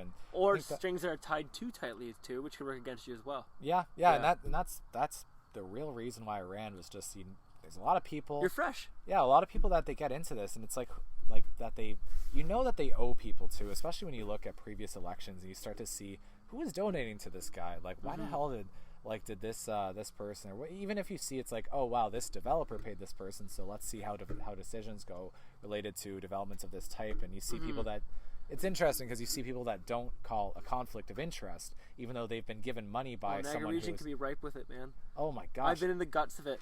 Yep, it's frustrating to watch sometimes, because there are certain themes or things you see happening, and I'm sure you got maybe even a bigger taste than I did of this. And I almost feel sorry if you did, in the best way possible. But you learn. I guess my political learnings of how things work sometimes, and this is not cynical. This is strictly observational and honest. But when I was dealing with protecting the Thundering Waters wetlands in Niagara Falls, and still am, technically, there's a bit of a lull going on right now. I think part of that is COVID related, but I also think that's because even before COVID, there was a stall where the Chinese investor was trying to basically, quite publicly, rope in other investors to help them get the development moving forward. Not Like, our fault. were they local investors? Were they trying to kind of seed in? And I don't try know who the potential target was for that. I can't speak to that, but I know they were actively looking for other investors to help them out. Long and the short of it is they got sold a property that was 50% swampland. And swampland sounds like a derogatory term, but also it's a very literal term. Was it provincially significant wetlands? PSWs, man. Yep, provincially significant wetlands. You got it. So half the property, more or less, was of this nearly 500 acres. Half of it was provincially significant wetlands, still is. And because of the associated buffers that legally come packaged with those mapped areas, so, you know, I forget the exact number now, I believe it may have even changed, but let's just say for conversation's sake, it's 20 meters out from the protected area. By the time you add all those expansions of what should legally be protected by a province, and as it is on the paperwork, the dream project was not going to be attainable. So someone shook a hand somewhere, literally in China, and it's quite literal that the mayor of Niagara Falls went over it with Kathleen Wynne at the time. They shook hands, they signed a memorandum of understanding, an MOU, and Saying basically that the province would allow it. Yeah, more or less, you got it. This translates to some kind of way of, we're going to get your project done. And then, whoops, they ran into all these local and provincial roadblocks of being like, hey, your mapping doesn't line up with the protected wetlands. Hey, this is bigger than it looked. Hey, you're not taking into account the ecosystem services that this property provides for the citizens of Niagara Falls. And all of a sudden you got this issue going on, and it gets very swampy, pun intended, when you got, you know, the mayor of Niagara Falls sitting on the Conservation Authority board, which at the time was lobbying the province to allow destruction of protected wetlands so they could relocate and replicate them, quote, somewhere else. And then you don't have to be a biologist. You're the economist, and you got political science behind you. I got biology behind me. Sometimes I end up crossing in this in-between world. Funny enough, here we are at a table crossing those worlds, which I love. But I unintentionally got roped into politics a little bit because I started to see that politics, unfortunately, has outcomes physically for our environments and ecosystems. And I was like, you can't touch this one. There's 10% of our remaining original forest coverage and wetlands in Niagara region. 10% remaining. And I've used this analogy before. If we had a 10-slice pizza in front of us, and, you know, you and I and maybe your dad who walked by earlier and anyone else rummaged through this pizza and ate 9 of the 10 slices very quickly, which we could do. But then it's like, hey, there's one slice left. Let's at least have a conversation about how we're going to deal with this last slice. And I felt like that conversation wasn't happening, and they targeted one of the most sensitive and ecologically significant areas left on the peninsula. And now what's happened, full story about getting into politics, which kind of spooked me from ever getting officially into politics, to be honest, was Just do it. It was just do it, whole other conversation. But it just disturbed me how it was more about power and control and reputation and image and getting voted again and sticking to a promise, even if the promise couldn't hold up on paper and legally. It's like that was just disturbing, and there's a lot of dead end roadblocks that were very hard to deal with. One thing, I'll just say this quickly. As long as you're in Niagara Lake, make sure you run for council next time. Like, whether you want to or not, you need to. but yeah, it's quotes from the vineyard from Dan. I appreciate that. But looking at the NPCA, and I'm sure they have a mandate that's not exactly what I'm about to say, but they've also had a good change of face since then. There's been a lot of changes of faces, and I'll get into that. So yeah. One thing with the NPCA is their mandate, and correct me if I'm wrong, but from the way that I interpret it as just the average Nautilus, or the average Niagara person, is that their goal is to basically ensure that any development that is taken in the Niagara region is not going to adversely affect the waterways and the ecosystems that are significant to the region, or to like that area, which is significant to the province. That's my understanding too. Yeah, so that's pretty accurate. Yeah, and I guess part of that is understanding that there is going to be changes to the environment, and like the NPCA, and as far as I know, they do believe that climate change is real, which unfortunately is very political these days. And people think I'm very conservative, but as a conservative, I could again, I wouldn't call myself one, but I think that the environment is our number one concern. Yeah, don't put yourself in a box. No, and that's you cannot, like, so as an economist, you must have a sustainable environment in order to have a sustainable economy. It is impossible to have one without the other. And then what comes after sustainable economy? Sustainable social constructs and just healthy, happy human beings, statistically. Yeah. And that can be achieved through, an economic framework or an economic mindset or worldview. But so what was interesting was for a while, and I don't know who was the person who appointed. I don't know who was the person who had selected to vote for the chair of the NPCA. But for one period of time, did you know that the chair of the NPCA was not a believer of climate change? Oh, it's been such a blur of news and information with that organization that I do remember hearing that somewhere. I don't remember which chair that was. That was Dave Bilsma. So Dave Bilsma, he's the mayor, West Lincoln mayor, right? Mayor of West Lincoln. That's correct. There's some things he's done that are interesting, and some things he's done that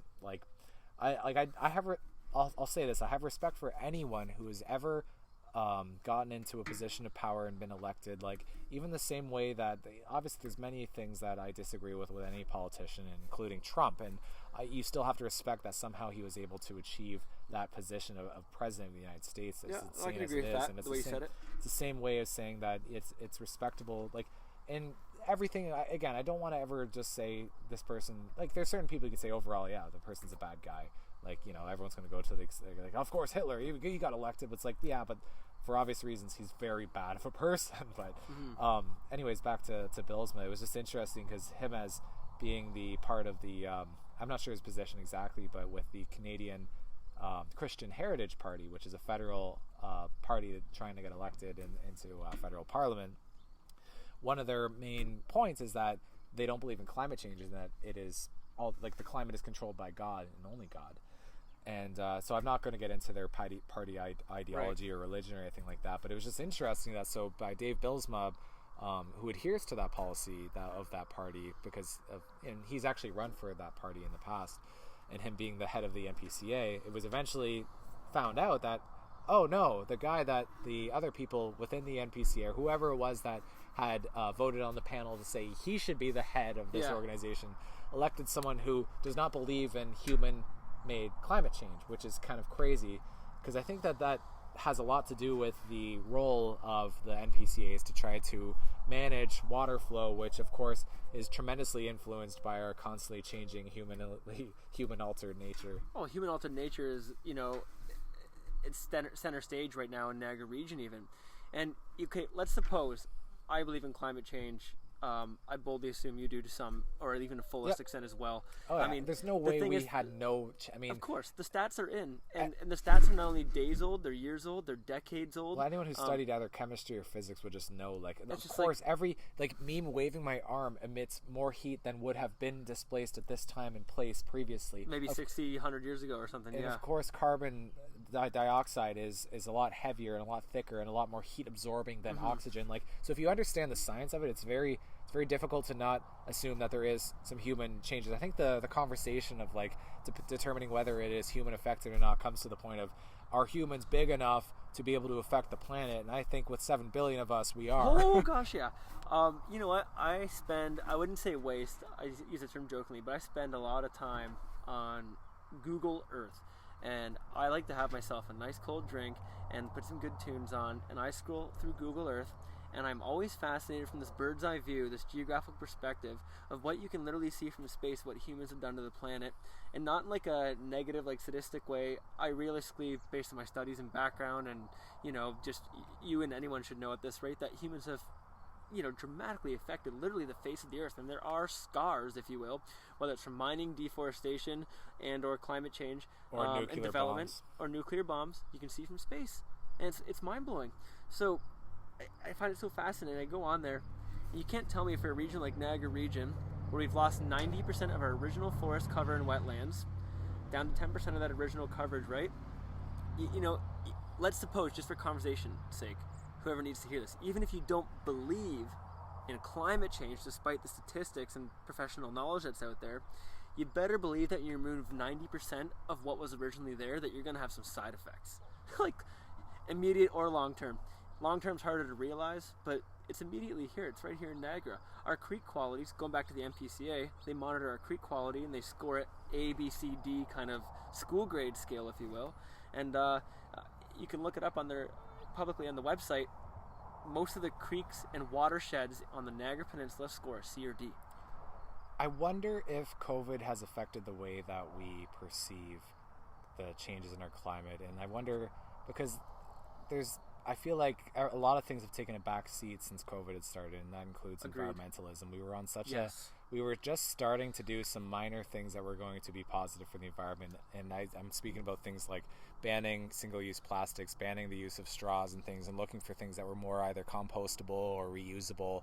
And I know, and trust me, I know, like, that's not what we need to focus on when you've got militaries that are spending millions, billions, I don't know the exact amount, but just tremendous amounts of CO2 emission and other environmental catastrophes. And you look at how, I haven't looked into this, but there's, I think, a few hundred countries that make, or a few hundred corporations and companies that make up something like 90% of all environmental pollutants in the world. And it's just insane when you look at that. And it's just sad how with COVID, people only care about what is immediate to them. So people care about, if and hey, I'm a human too. People care about if a virus is going to attack them. They don't care about that by what I do today. At some point in the future, the environment's going to alter in a way that it's going to be very generationally adverse. effective too. Yeah. Yeah, and it's crazy because in the longer term, it is much more negative. Than just I think that when you look at and hey, let's see if we agree on this, but I think that probably the damages that we do to the environment are going to be much worse to the survival and the enjoyment of the human race compared to COVID.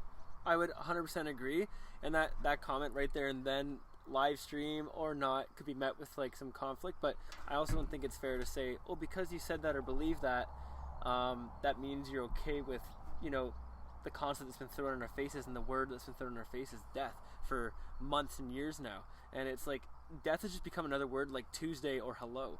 And it's unfortunate because we're more than that. We're humans. We have lives. I get what the reporting is coming from and everything, but I agree.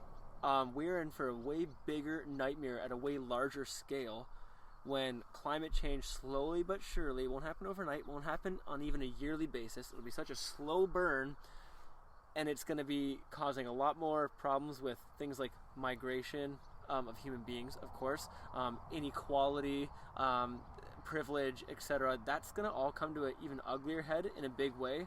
COVID, I think, is culturally giving us an introduction to what that looks like, and it's already pretty rugged out there sometimes. But I feel like when climate change and deforestation and wars over water happen in the next 5 to 10 years, certainly within our lifetime, we're going to see a whole other side of desperation and sometimes just pure chaos. And it's not like a doomsday prophecy, but when your environment stops providing for your society, you're gonna hit a S wall pretty hard. Well, it's funny because you know how some people, so my background's, I'm raised Catholic, but I'm not a practicing Catholic. I don't never dress up a certain way to say like. Well, you go to church for Silversmith. Yeah, I do actually, and I go to the barn for Oast. Yeah. But what was I going to say about it was about COVID. It was about the climate. Kind of environmental issues going in a back seat. It was about looking at how some people believe that the apocalypse will come at a certain time, but I think that the apocalypse is literally I don't know if it's a movie or whatever. What's apocalypse now? But we're living in it all the time, but just in certain places and in certain other ways that we can think of it. So the apocalypse people would normally think of as it's the end of the world. Some people think of it as like the same as the rapture, where those who were faithful and those who are deserving will go to heaven, and those who weren't will stay here as the earth is engulfed in hell itself or absorbed in. I'm not sure the exact story. I'm sure there's many versions. But I think that the apocalypse is always happening in certain places at certain times. I think that any time a fire engulfs someone, that is the apocalypse. Every time there's a forest fire, every time there is a drought, every time there is a virus happening. Because you look at there's certain places. I remember even Joseph Kony was a big name. Remember Kony 2012? Look it up. It was this catastrophe of this horrible leader who was killing many people and raping and pillaging in Africa, villages. Right? Yeah. Yes, I remember those days. And and so sad to hear. I think that was the apocalypse. That was happening. That was a thing. And I think that we just need to make sure that these apocalypses that are currently happening do not continue to spread. Because the problem is, if you think that, even with climate change, to take it back, if you think that there's eventually going to be some day where it's like we're now in it, no, we're in it right now and it's growing. I think of it as a fire that can expand or can contract depending on our activity collectively. and we need to do what we can to try to manage it and mitigate it and try to reduce it. I think that, again, you're never going to be able to completely erode and get rid of the fear and the threat, the possibility of climate change, because we can always go back to our ways, or it could always devolve. You look at societies have collapsed in Rome and Greece and other places across the world. We can find ourselves back in a place where we are reliant on coal, reliant on dirtier technologies for our energy and production. And we need to do what we can now while we have this golden opportunity, and don't kill ourselves and don't bomb each other. Yeah, that's right. Be nice to each other, because the virus doesn't give a fuck if we're nice to each other or not. It's just going to keep doing its thing. So we may as well be nice to each other and try and help and be reasonable along the way. Again, that comes down from a literal sense, like with, like doing your part in the medical larger community of the world, like whether that's like, you believe getting the vaccine's the right thing, social distancing, like whatever, like, those things can't stay there forever, because that would truly be damaging to our psyche. But for the time being, do what you can and what you're comfortable doing. But at the end of the day, don't forget the foundation under all of us, which doesn't actually care. And I kind of wrote this in my last article for the Nautil Local. I used the analogy of you can only dance on rotten floorboards for so long. And the rotten floorboard right now is our environment, which is taking a back seat. Case in point, and again, I respect for where they're coming from, but even logistically, let alone scientifically, this made no sense to me. But I don't want to wait till tomorrow to clean up a creek from garbage and litter. I don't want to wait till next year to plant 100 trees, whatever it is. If the resources and ability and people and time are available now, why is it something you don't do now? And I was currently, and quite openly, publish it, I was frustrated with our own town council, because obviously they had to politically and biologically as well put COVID at the forefront, but it disallowed things from like large-scale community cleanups from happening. We weren't allowed to go outside. I'm like, for crying out loud, we're outside, and this is kind of my bigger kind of subconscious fear about all this, is we're so concerned about, numbers like 6 feet and this and that we're actually forgetting the very thing that keeps us healthy, and it's discouraging us from talking about, let alone getting out and organizing a garbage cleanup, which can logically and scientifically be done safely. Yep. You don't have to touch and make out with people while you're at a garbage cleanup. Who would do that anyways? Let's get out there and just make it happen. And this is my thing. Like, you just gotta, strip away the complexities, strip away the image of what you could be labeled as for doing this. Look at the logic and say, can we do this right now? And when it's for the environment, which does not discriminate, the environment doesn't care what your views on COVID are, what your views on politics are. The environment doesn't care even if you care about the environment. So why not look after the very thing that actually is sustaining us? And I've been politely frustrated many times in this pandemic of watching at both a federal and local scale and international scale, the environment has taken a back seat. And when we're done dealing with COVID, I feel like, Dan, wherever that dust settles and whatever that looks like, I don't know if anybody does, but when that dust settles, all of a sudden we're going to have a bigger storm at our back door, and it will be what we've done to the planet in the meantime. Yeah, what's funny about the cleanup and how COVID has taken a total backseat. The environment has taken a backseat to COVID. A friend of mine, Brent, and I started a little organization called Sustain Niagara, and we were just starting it. It was literally February and March of 2020 that we had just put together a website, we put a Facebook page, we got the Instagram handle, we got the I think Snapchat, LinkedIn, just anything we can think of. And we kicked it off. We did kick it off in March of 2020, where Brent and I were competing against each other to see how much public garbage and pollution, or just picking up cans, picking up tobacco, that we could collect. Yep. So we were going to weigh at the end of the week, the end of the month, so the end of March 2020, we were going to see how much garbage we collected and see who won. It's a great competition. Yeah, and I hope that stokes competitor attitudes when people hear this. Yeah. And so and the great thing was, like, we were mocking each other on social media, like, we're friends, we're whatever. Like, hey, like, Brand, hope you're not sitting your ass on the couch, like, kind of things like that. Like, I've already collected like 3 bags. Here I am currently, like, on my lunch break collecting garbage along the street. Like, hope you're doing the same, otherwise you're gonna lose. Like, just friendly way to say, like, like, suck it, like, make like, trying to encourage him to also clean up wherever the hell he is in the day. But if you're buddies, you can lay the competition on any way you want. Oh yeah, they'll love you and forgive you no matter what. So it was probably like 3 weeks in that it was like it was when everything when shit hit the fan with COVID. And I forget who texted who first, but we were both thinking the same thing. One of us texted saying, hey, we need to probably, like, pause this for a little bit, right? And we were like, yeah, that makes sense. Yeah, let's definitely stop that. So, yeah, we paused it for a little while. And, we never restarted, and I've been waiting for the right time. And so I think this September I'm going to want to put a little more time into Sustain Niagara and really trying to organize more of those cleanup events. Let me know how I can help, man. I love the idea that initiative even exists, and I know we've been in touch like by chance in the public, but also like through social media and whatnot. But I didn't even know that that's something that you had initiated, and I commend that. That's awesome, man. So if there's any way I can help, and I'm pretty fortunate to have a networked kind of environmental minded crew in Niagara region, and sometimes if I can click a button, hey, the beauty of social media, aside from all its dangers, one is that you can reach a lot of people really quickly.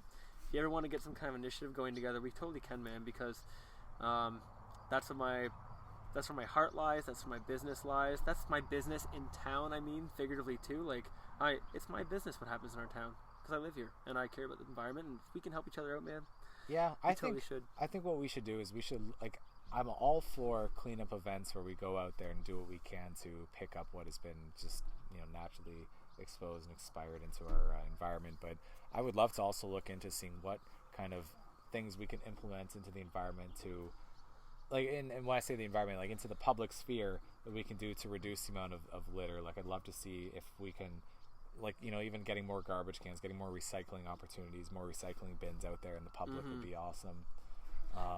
Even in Niagara Lake, I also think there's an opportunity for something that I call, which I feel like we've missed the boat on, and it's not too late for either, but what I call celebration theory. So, unfortunately, you can't celebrate the fact that we've got 90% of our original forest and wetland coverage gone, right? But what we can celebrate is the remaining 10% and how we can grow on it. I have them here. You gotta donate the truck keys? Yeah. Well, on that, let's just take a break. I gotta actually go to the bathroom too. So you can pick a row, any row. That's what I did. So let me just pour this. Get that camera. And, for those who want to stay at, so I think what I will do is I'll post a few smaller versions of this, and then I'll also post a longer, a lot of smaller versions of this for you. No, it's cool. I like that. This is sick, man. This is so cool. If you want to just monologue it. I could monologue just by sitting here and having a beer and saying cheers to the mic and the camera. Dan's going to give his keys back to his dad, I believe, and I'm just doing the most Niagara Lake thing possible, and I'm drinking a local beer. I'm having open-minded life chats with a good pal, and I'm sitting in a vineyard next to sunflowers in the sun. Pretty awesome.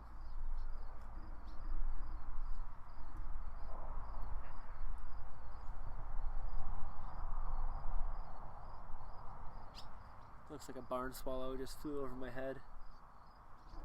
Did you know there are over 400 species of birds recorded on the Niagara Peninsula? That's basically a Canada-wide high. That statistically is about as impressive as it gets for bird counts. Over 400 types or species of birds on the Niagara Peninsula.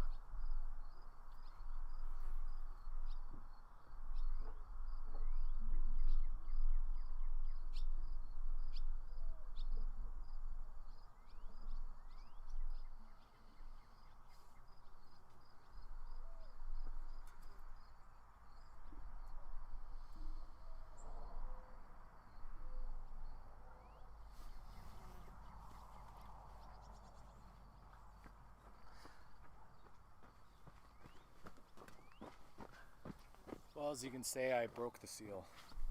That's what I did. It's funny. Earlier, I'm probably not far behind you, but oh yeah.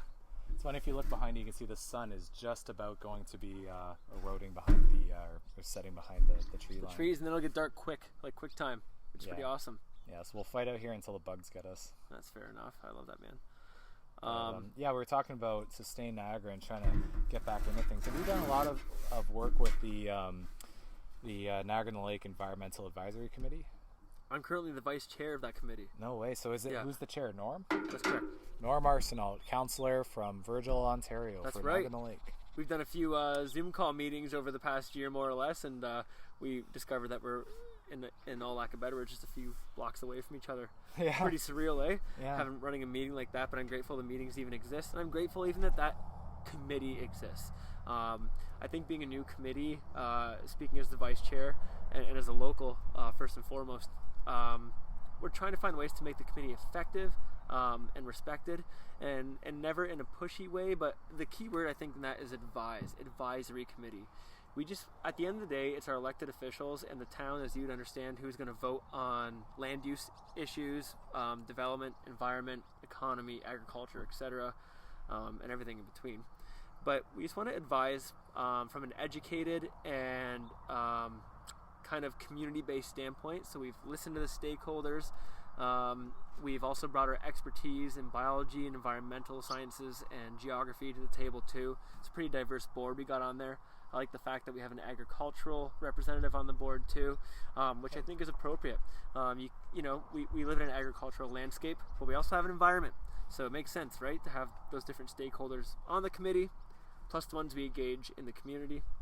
And it's a new committee, and we're just trying to make ourselves a heard voice in decision making, so Niagara Lake can hopefully rebound from that 10% statistic of this is what we got remaining, 10% of remaining forests and wetlands. And as you've probably gathered, I have a true kind of passion and also unfortunate kind of vibe when I have to bring that statistic forward, but it's got to be brought forward.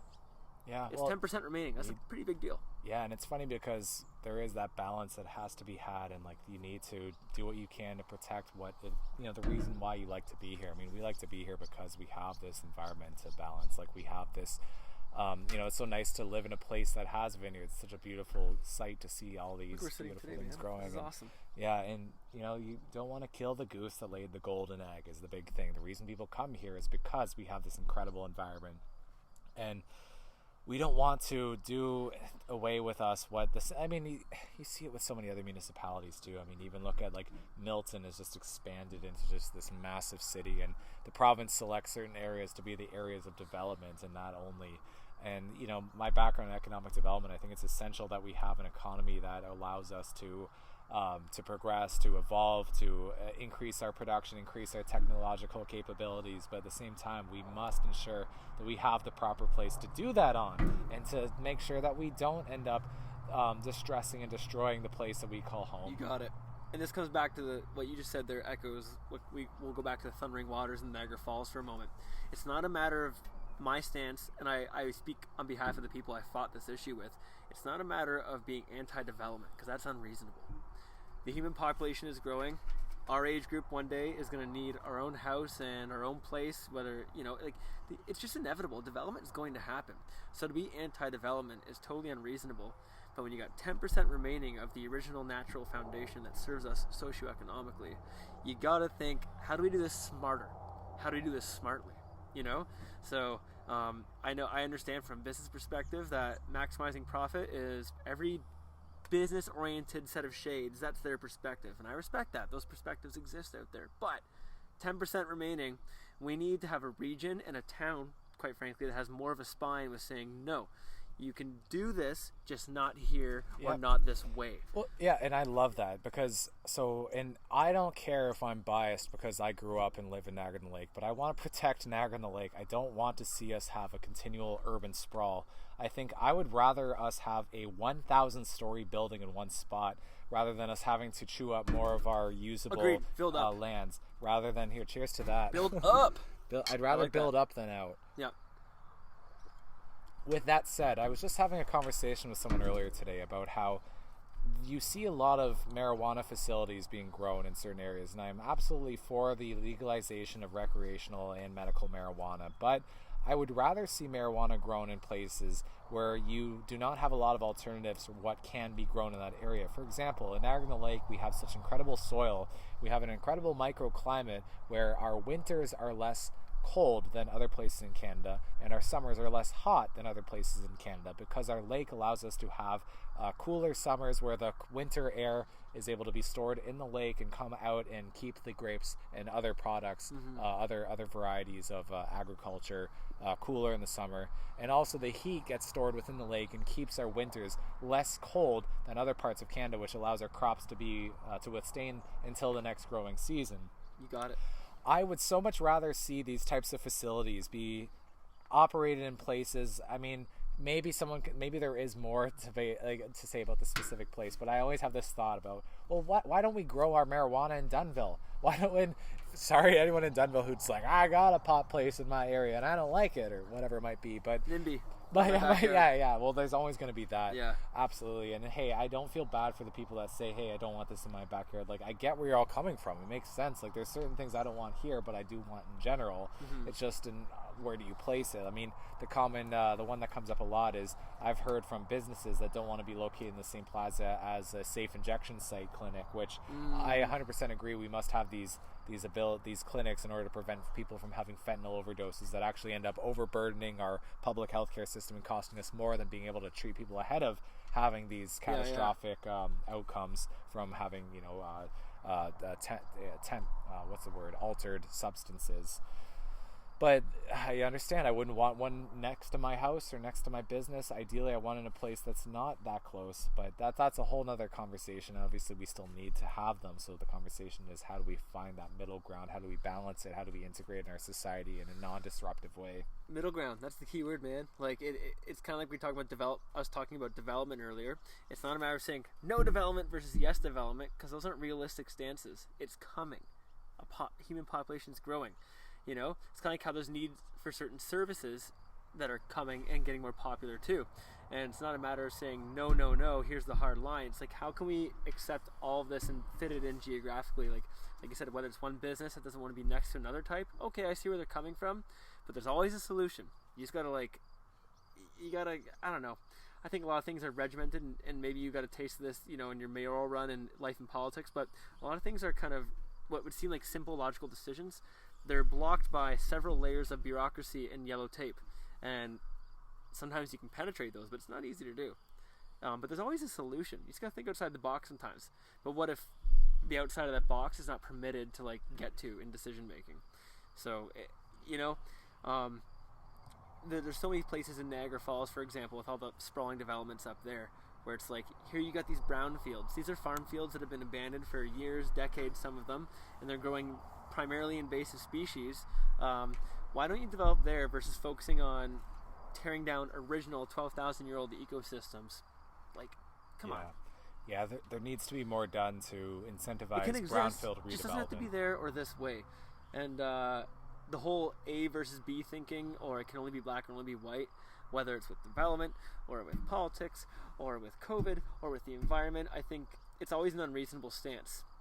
I think naturally you need the ebb and flow of medium ground. Yeah, it's a lot. I think there's a lot of tribalization that's happening where people are like, I need to be part of this group, I need to be Republican, I need to be Democrat, I need to be liberal, I need to be conservative. And that people just end up going with whatever the stance is of their party on whether it's things of the environment. They have to absolutely oppose certain things because they got roped into this certain category.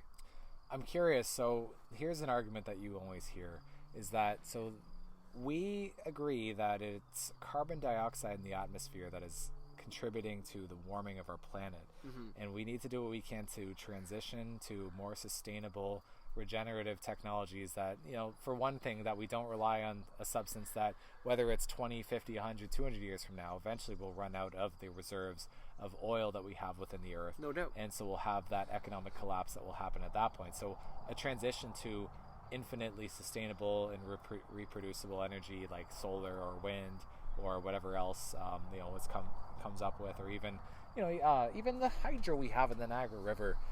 Eventually we're going to need to transition over, and we better do that sooner than later in order to avoid us baking our earth into a state where I think the earth will always be fine, but it's humans that will always be stamped out. You got it. You'll always have cockroaches, weeds, mice, bugs. They're always going to hang around. They don't give also a rat's ass about us. They will survive. The concept of nature will survive. The unfortunate part is how much biodiversity, how much irreplaceable richness of literally living things found nowhere else in the universe that we know of. How much of that are we going to damage along the way? Yeah, we lost the dinosaurs and we're still fine. Like, I think what'll happen is, like, even if you get down to just cockroaches, that'll just be the new branch of biology. I think cockroaches will evolve to just fill the gaps. You got it. I think eventually you'll have flying cockroaches, swimming cockroaches. They'll expand. They do both, by the way. Oh, well, okay, there you go. And they'll expand to those. They're pretty versatile. They'll expand to fill the environments that are left for them to do so and to expand in. But I suppose what's fascinating is we have the ability as a species, as a net whole species, to control how much damage we're going to do along the way. And how much of that damage do we do unknowingly, blissfully unaware, some of us, ignorantly, arrogantly? We destroy biodiversity, and to me, that is a wealth that, going back to our earlier conversation, cash, Bitcoin, or nothing can ever like put a dollar value on. When a species is eliminated off the face of the earth because we endangered it to the point where it ran out of habitat and we hunted it to extinction, or a bit of both, or whatever, that's a shame, because that was controllable. We didn't have to do that. You know what I mean? And that's a whole other complicated situation too. Tell it to somebody in an African country or somewhere near Indonesia where maybe you live in poverty and you have to go hunt in the bush for rare species to eat or something. It's, you know, these are things. Or you can get paid, I won't give a number, but a lucrative amount for executing a species worth money. And this whole thing is like, you know, we talk about, and rightfully so, they need to be talked about. We talk about racism and everything like that, and division, and I'm better and you're not, etc., which is just all a fallacy. It's really cruel and not worth it, obviously. But then there's also a term I'd like to say, like, there's speciesism, and we do it silently. We are specious, all of us, even in our own, even me sitting here. Yeah, I have impacts on the planet that are disproportionate to any other species on the planet. Yeah, like I love this one example I've heard of where it's like, you ever hear of where a kid gets grabbed into a zoo container where all of a sudden the monkey accidentally grabs the kid that's like, that was a real story not long ago, wasn't it? Yeah, and Harambe, right? At that point, Harambe the gorilla. And at that point, if that was my kid, I'm like, well, kill the gorilla. Like, you know what I mean? That's what's interesting, is it's like when it's closer to home, the more you're like, of course. But there might be someone who's like, well, no, the gorilla population is very limited, and like there's a lot of humans, so I mean the human should go compared to but it's a human, even though it's a human like saying that. But yeah, if it was my kid, I'd say, of course, I would rather my kid than the gorilla go. Yeah, that's a whole other, again, because that's speciesism, but that also, you can't blame that person, because humans, as we talked about earlier, we're very psychologically complex, and we can have certain situations drill into us very deeply and react very profoundly, and that's part of being human. That's what's special about being human. And so it'd be unfair for us to sit here and say, I wouldn't do that until it was your kid, and we don't have kids, but like, you know, you don't know how you react until you're in that situation. You got to give people credit for that. But I think the Harambe story is a past, like, just little bit of imagery of a much bigger picture. One thing I've noticed being a Niagara Lake local, and I'm sure you followed this between the papers and your connections and whatnot, that coyotes have become more of a conversation in the past 2 years than ever before. You would also happen in the past 2+ years, though, explosive surface area development of the Niagara and the Lake area. Prior to 2015-ish, I'll say, roughly, there was what I called, this was not an official term, this is something I called it because I could see it on Google Earth and in my day-to-day observations. There was what was called the green ring around Niagara. Very roughly, if you picture downtown Niagara Lake, this starts in the Fort George area, goes past the Commons, and you have a huge woodlot there known as Paradise Grove. And then you have the Niagara River banks and associated old growth forests and trees and habitats there. And then it went around past Two Sisters Winery to John Street. There's the area of bush along east-west line near the Lee's farm. And then it hooked around to 2 Mile Creek and the 2 Mile Creek Conservation Area, and all the way to that Lakeshore Conservation Area where you got, as you probably know too, the big sand cliffs with, you know, the bank swallows in them and everything, and the old growth forest. If that made sense to anyone listening, all I'm saying is there's a giant green ring around the perimeter of downtown Niagara Lake. And what have we chipped away at in the past 5, 6, 7 years? That green ring with the John Street developments and everything, and hacking away at it a little bit by bit. That's how it starts. 2 Mile Creek Conservation Area, same kind of thing. And here we are, and people wonder why in the past 2 years suddenly there's like this explosion of sightings and negative encounters of coyotes in their backyard, for example. Well, they're adaptable creatures. Where'd you expect them to go when you start moving that green ring, that corridor around Niagara and the Lake? And guess what? Niagara Lake's only going to get busier over the years and in our lifetime. We saw the bit of it today, even. As our population grows. And as the suburbs go around it, it's going to become more of a concrete surface area, which is inevitable at this rate, but you can expect 2 things. It's going to get hotter, it's going to get more desiccated, you could even face flooding issues potentially in the very near future in our lifetime, and also you got the idea of wildlife coming into people's backyards, and then it's people, this is where we again come back to speciesism. Who is it to say, how dare this coyote be in my backyard? I don't like that. Someone put a stop to it. Someone investigate this.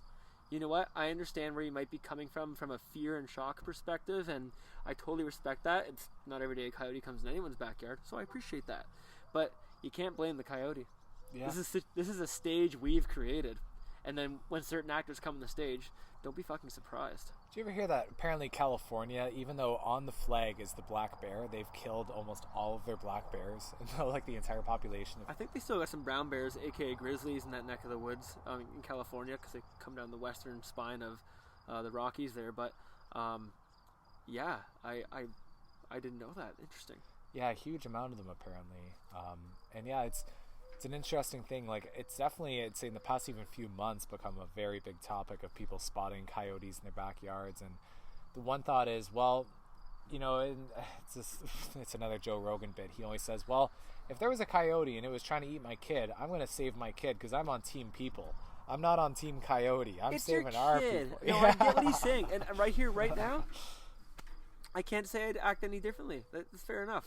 But at the end of the day, when it comes to sightings, I wouldn't want to build a subdivision in somewhere like in India where there's a bunch of tigers in a certain area. They've done that, and there's been developments they've done where entire communities get ravaged by the population of tigers. Well, with every decision you make in life, large or small, there will be a ripple effect consequence, and whether it's in your favor or not is up to your own human psyche and your own kind of, you know, self kind of implicated repercussions. And so you build a development on swampland in Niagara Falls like Thundering Waters. Don't be surprised if it floods in 10 years and your basements are all soaked and sogged. You built on a wetland by the Welland River, right? There's that. And then it's like, hey, you cut down the remaining green ring around downtown Niagara-on-the-Lake and that habitat corridor that animals used to stay safe, secure, and out of sight from humans in. Don't be surprised when those various creatures start showing up in your backyard more. The actual deforestation event won't kill too many animals. What will kill them and or drive these interhuman conflicts is when those animals become displaced and they end up in your backyard. Not the animal's fault. Because there's some people that will now say, well, we need to do what we can to control the wolf population, because the problem is, like you said, we develop out into areas where they may have inhabited previously, and now they're being pushed into smaller quarters, so they're more likely to have to venture out because they have less of their own natural environment to be able to find food and whatever else they need to survive. Yeah, that's right. So they're more likely to venture out into urban areas, especially when there's more urban areas now compared to before. And then it spooks people and plays on their emotional and psychological nerves and becomes a news story, and then it becomes a mindset. And that's the danger of it. So if you had full control, if you had all authority of the local, regional, provincial, federal, whatever it requires, what would you do to help in their current situation where houses have already been developed and where the environment has already been eroded into? What would you do with all power to you provincially? So it's changing zoning, when it comes to changing the land use, when it comes to, you know, I'm saying before the point where you're evicting people from their homes. No, of course. What would you do? Not an option. What would you do to limit the effect of the wolves or coyotes on humans? When you hear of instances of like children being attacked by coyotes and bitten by, you know, small coyotes in areas. And that's been a story in Niagara Lake in the past 2 years as well, so right? What would you do to?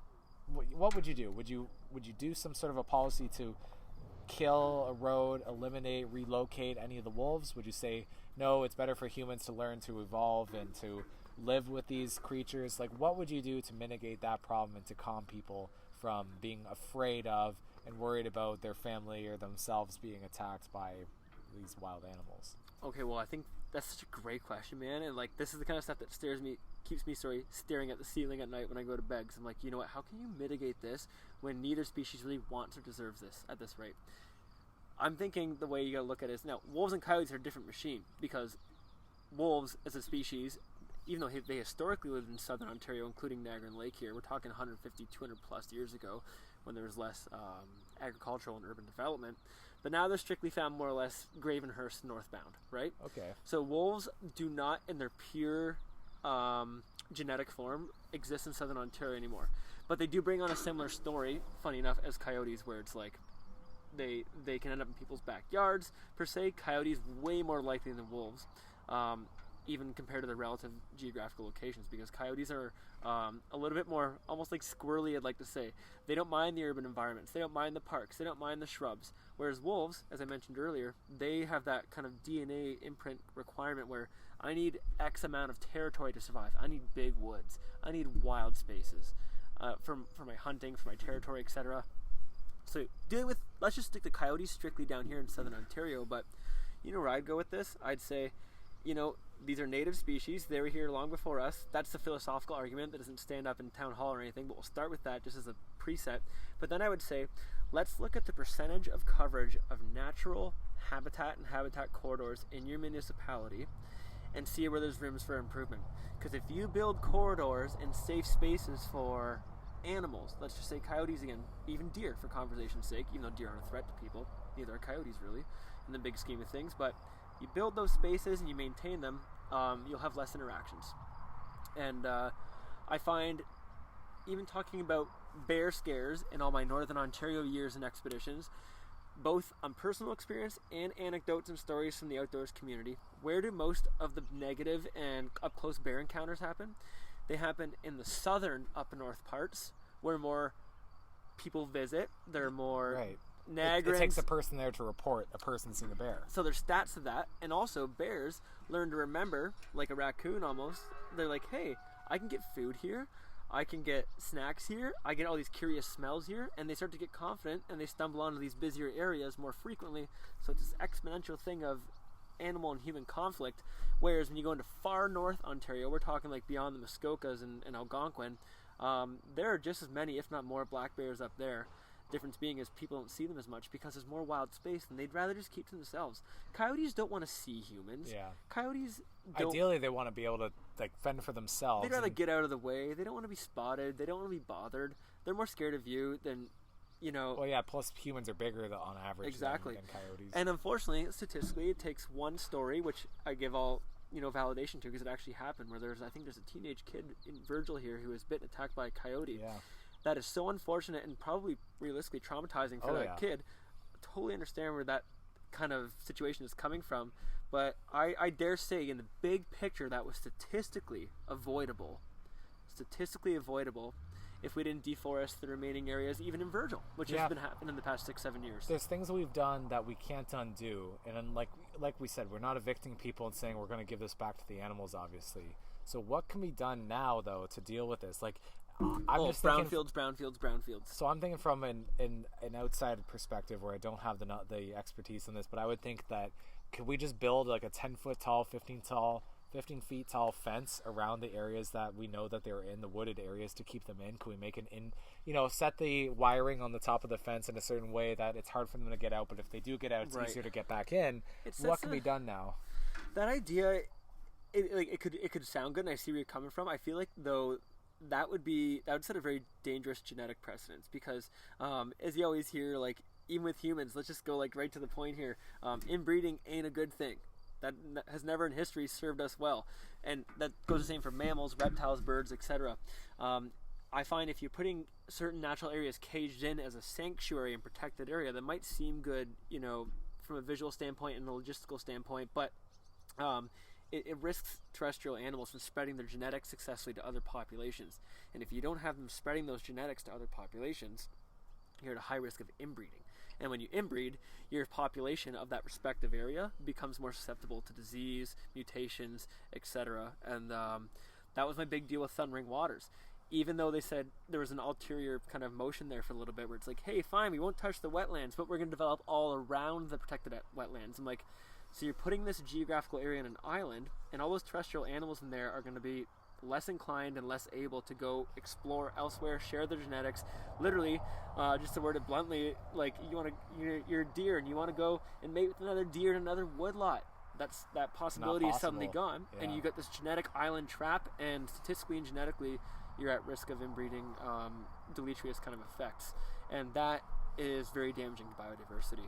So, long and the short of it, I guess to come full circle on your original question, brownfields are a huge thing. There are tons of those farm fields with weeds growing on them, invasive species. They're not being farmed, they're not being developed, and maybe it takes our governments to sometimes make, studied and proven exceptions where say, okay, this may be outside of our urban boundary, but it's better than destroying the woodlot and the wetland within our urban boundary currently. Right. Let's look at these exceptions. And again, that comes back to those layers of established tape and decision making that are hard to get through.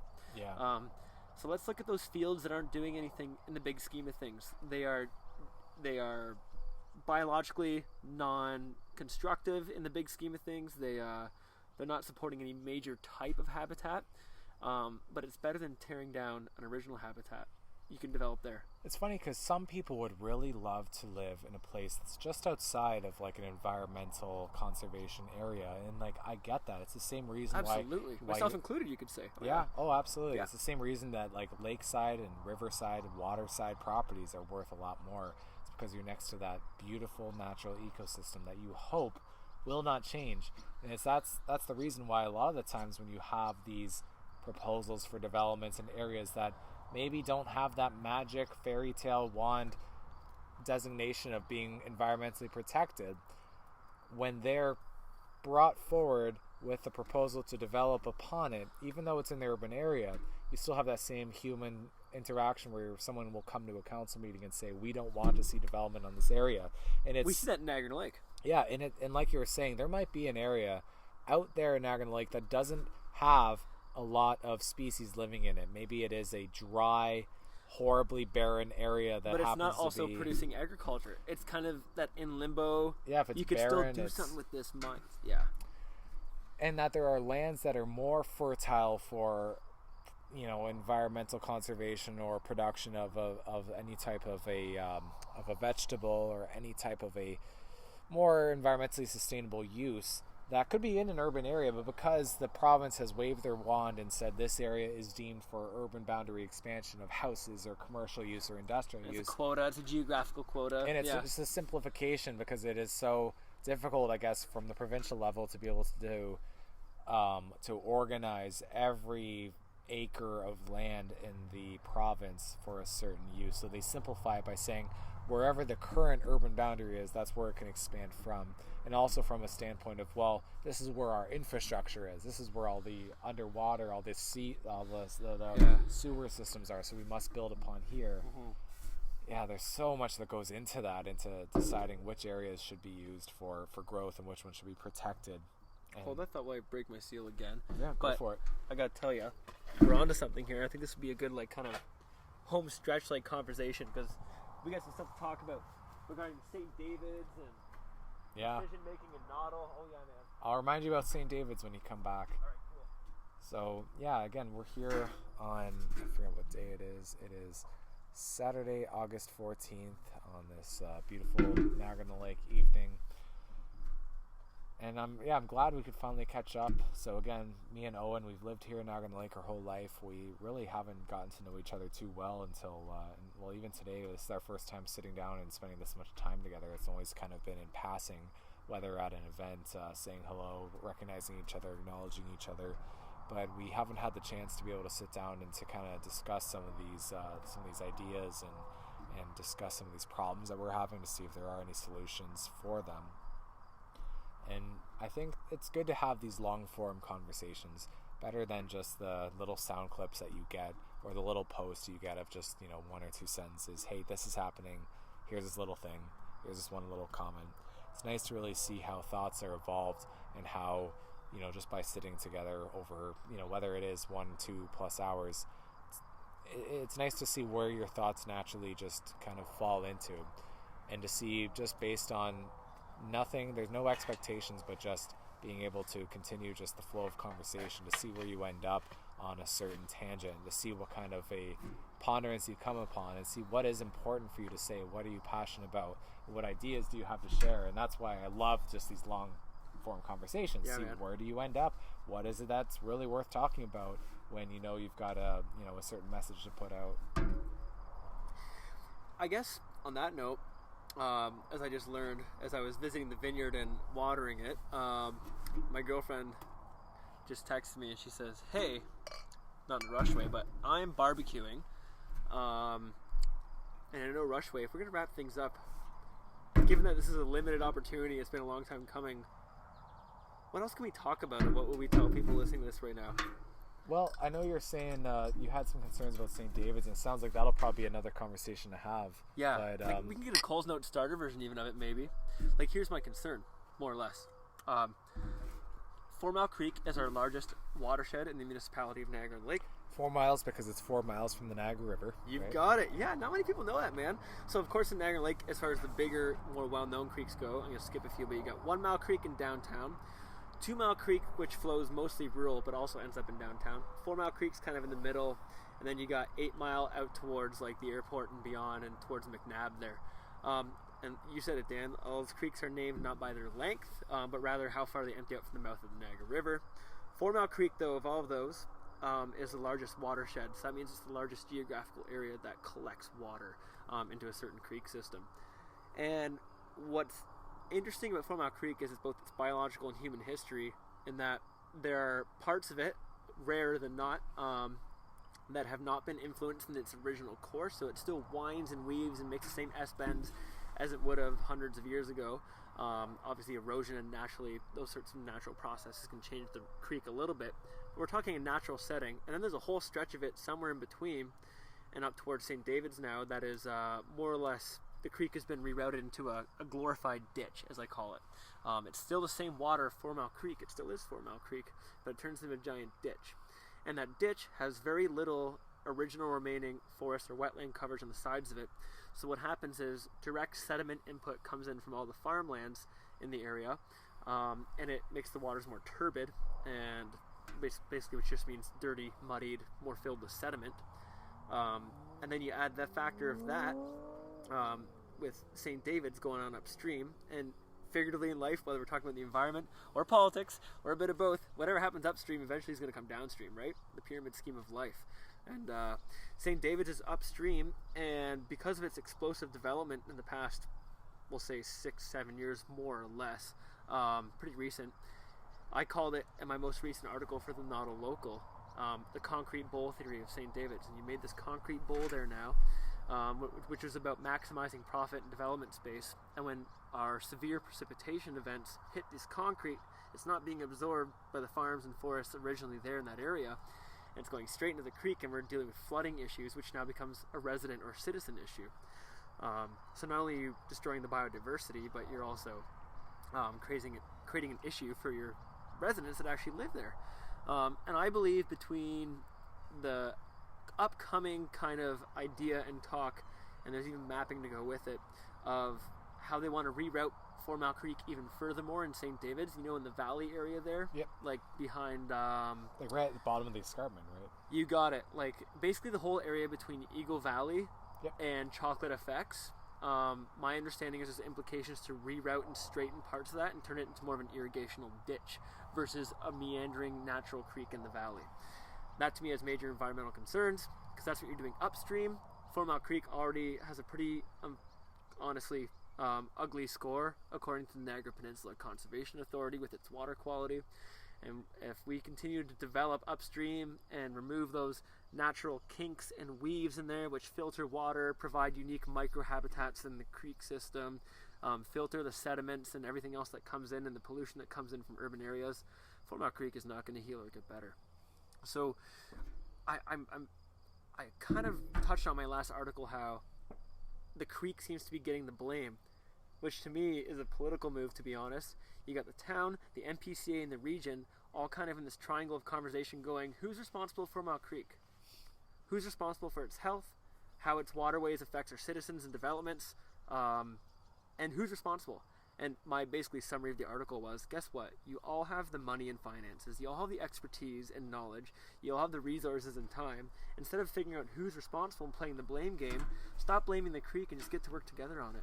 Yeah. Well, I think that, you hit the... That must be much more simply said than done, Dan, and you know this from your delve in politics too, but maybe that's wishful thinking that they'd all work together, but is it? I don't know. What do you think? You hit the nail on the head with how as soon as you have multiple jurisdictions that are dealing with one problem, there's a lot where people want the same solution, which is for something to be done to preserve or to enhance or to maintain the environmental integrity of the area, but no one wants to have to put the money in, because the game is you win as a government agency if another government agency is able to pick up the tab when it comes to dealing with the issue at hand. So whether it is pick up the tab. putting a policy together, putting towards some sort of a plan that costs some sort of funding, whether it's staff time to legislate new policy or put together a new policy to make sure that the area is not developed into and that it's able to do what it can right now to allow the whether it is the ecosystems that are living in it, plants or animals, maintain its what it has always been there for, which is to keep the environment, I guess, what's the best word to say? Like sustained, even yeah, healthy.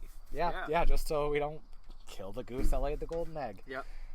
And yeah, I think that Niagara Lake wants the region to pay for the NPCA for it, and the NPCA wants the region of Niagara Lake, and vice versa. And of course, I mean, they all benefit if it's able to be maintained, preserved. But yeah, no one wants to be that first one to step up and actually do the work.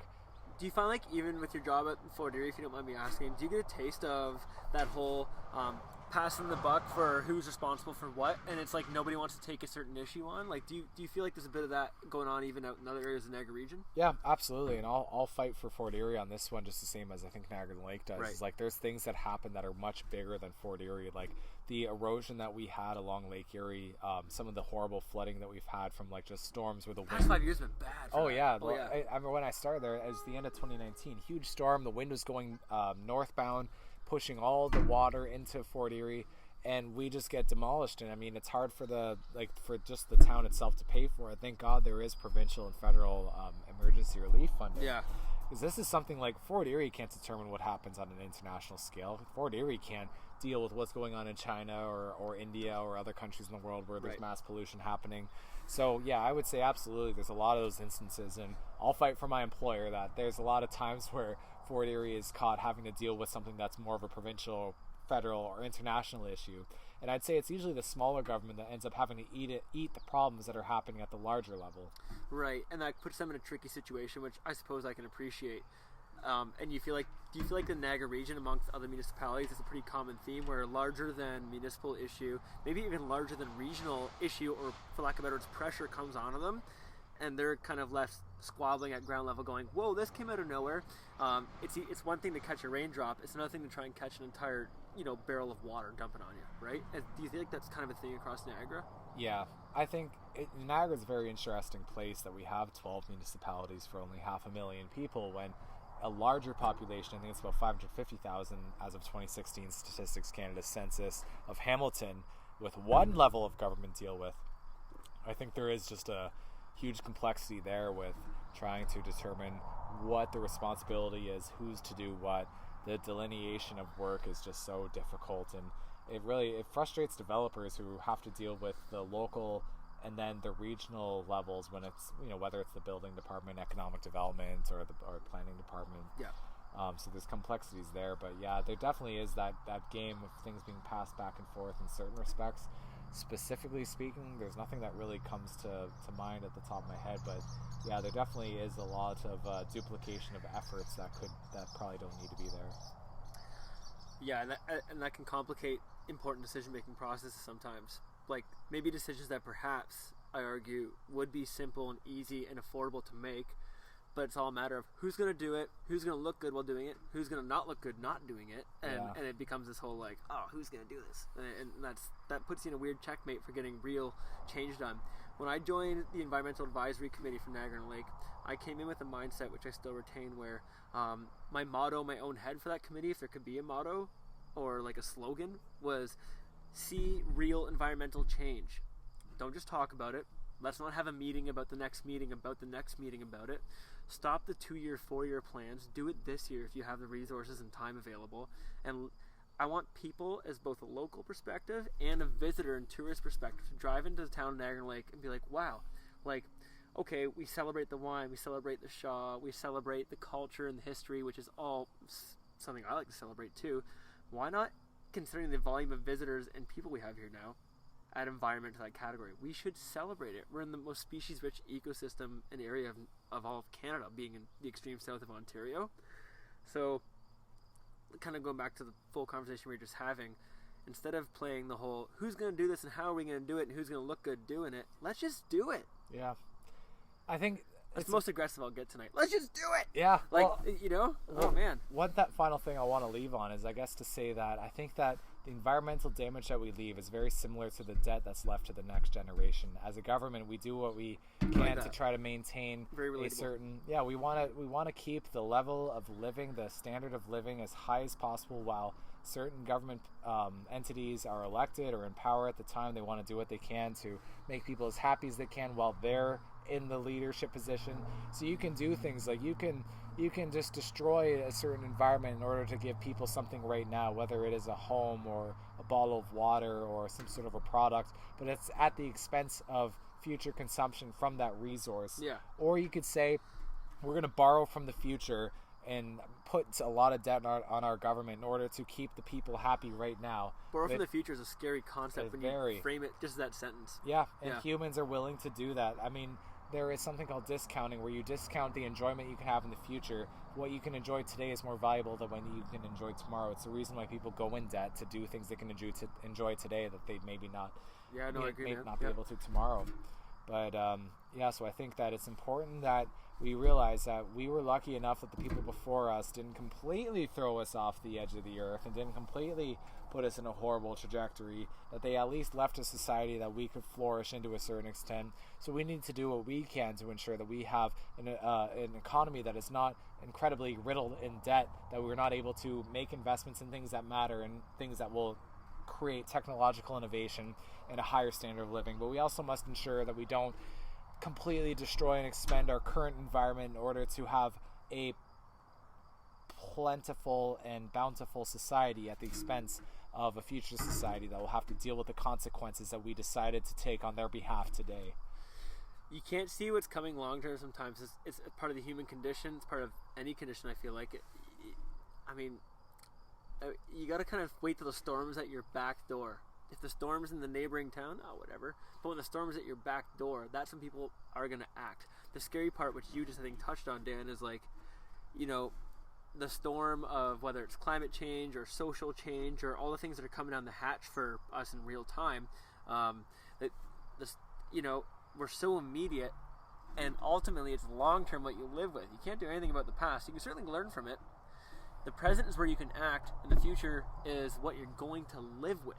And this is like off the deep end, like obviously at this rate, but I think you get what I'm saying. Like, I just hope people could think, whether it's about development, political issues, food security, you name it, some of the stuff we talked about today, think long term. And long term doesn't have to be long. It can be next year. It doesn't have to be 20 years from now. It doesn't have to be 50, 70 years from now. Like, think about next year, literally. Crazy, eh? I feel like there needs to be something we can do now to really invest in the future. I mean, people need to think of themselves persisting infinitely. Think of ourselves as not just ourselves, but living, like I like to think of you as myself living in another body, living in another existence, that we are all connected.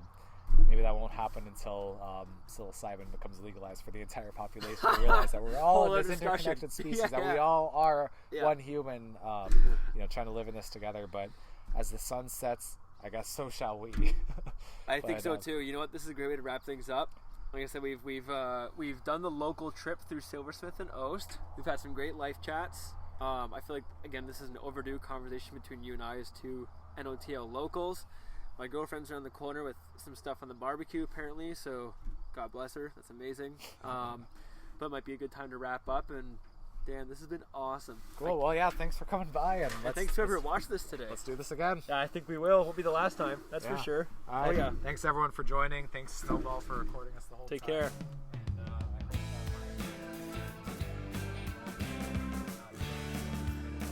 Enjoy the sunflowers. Wow.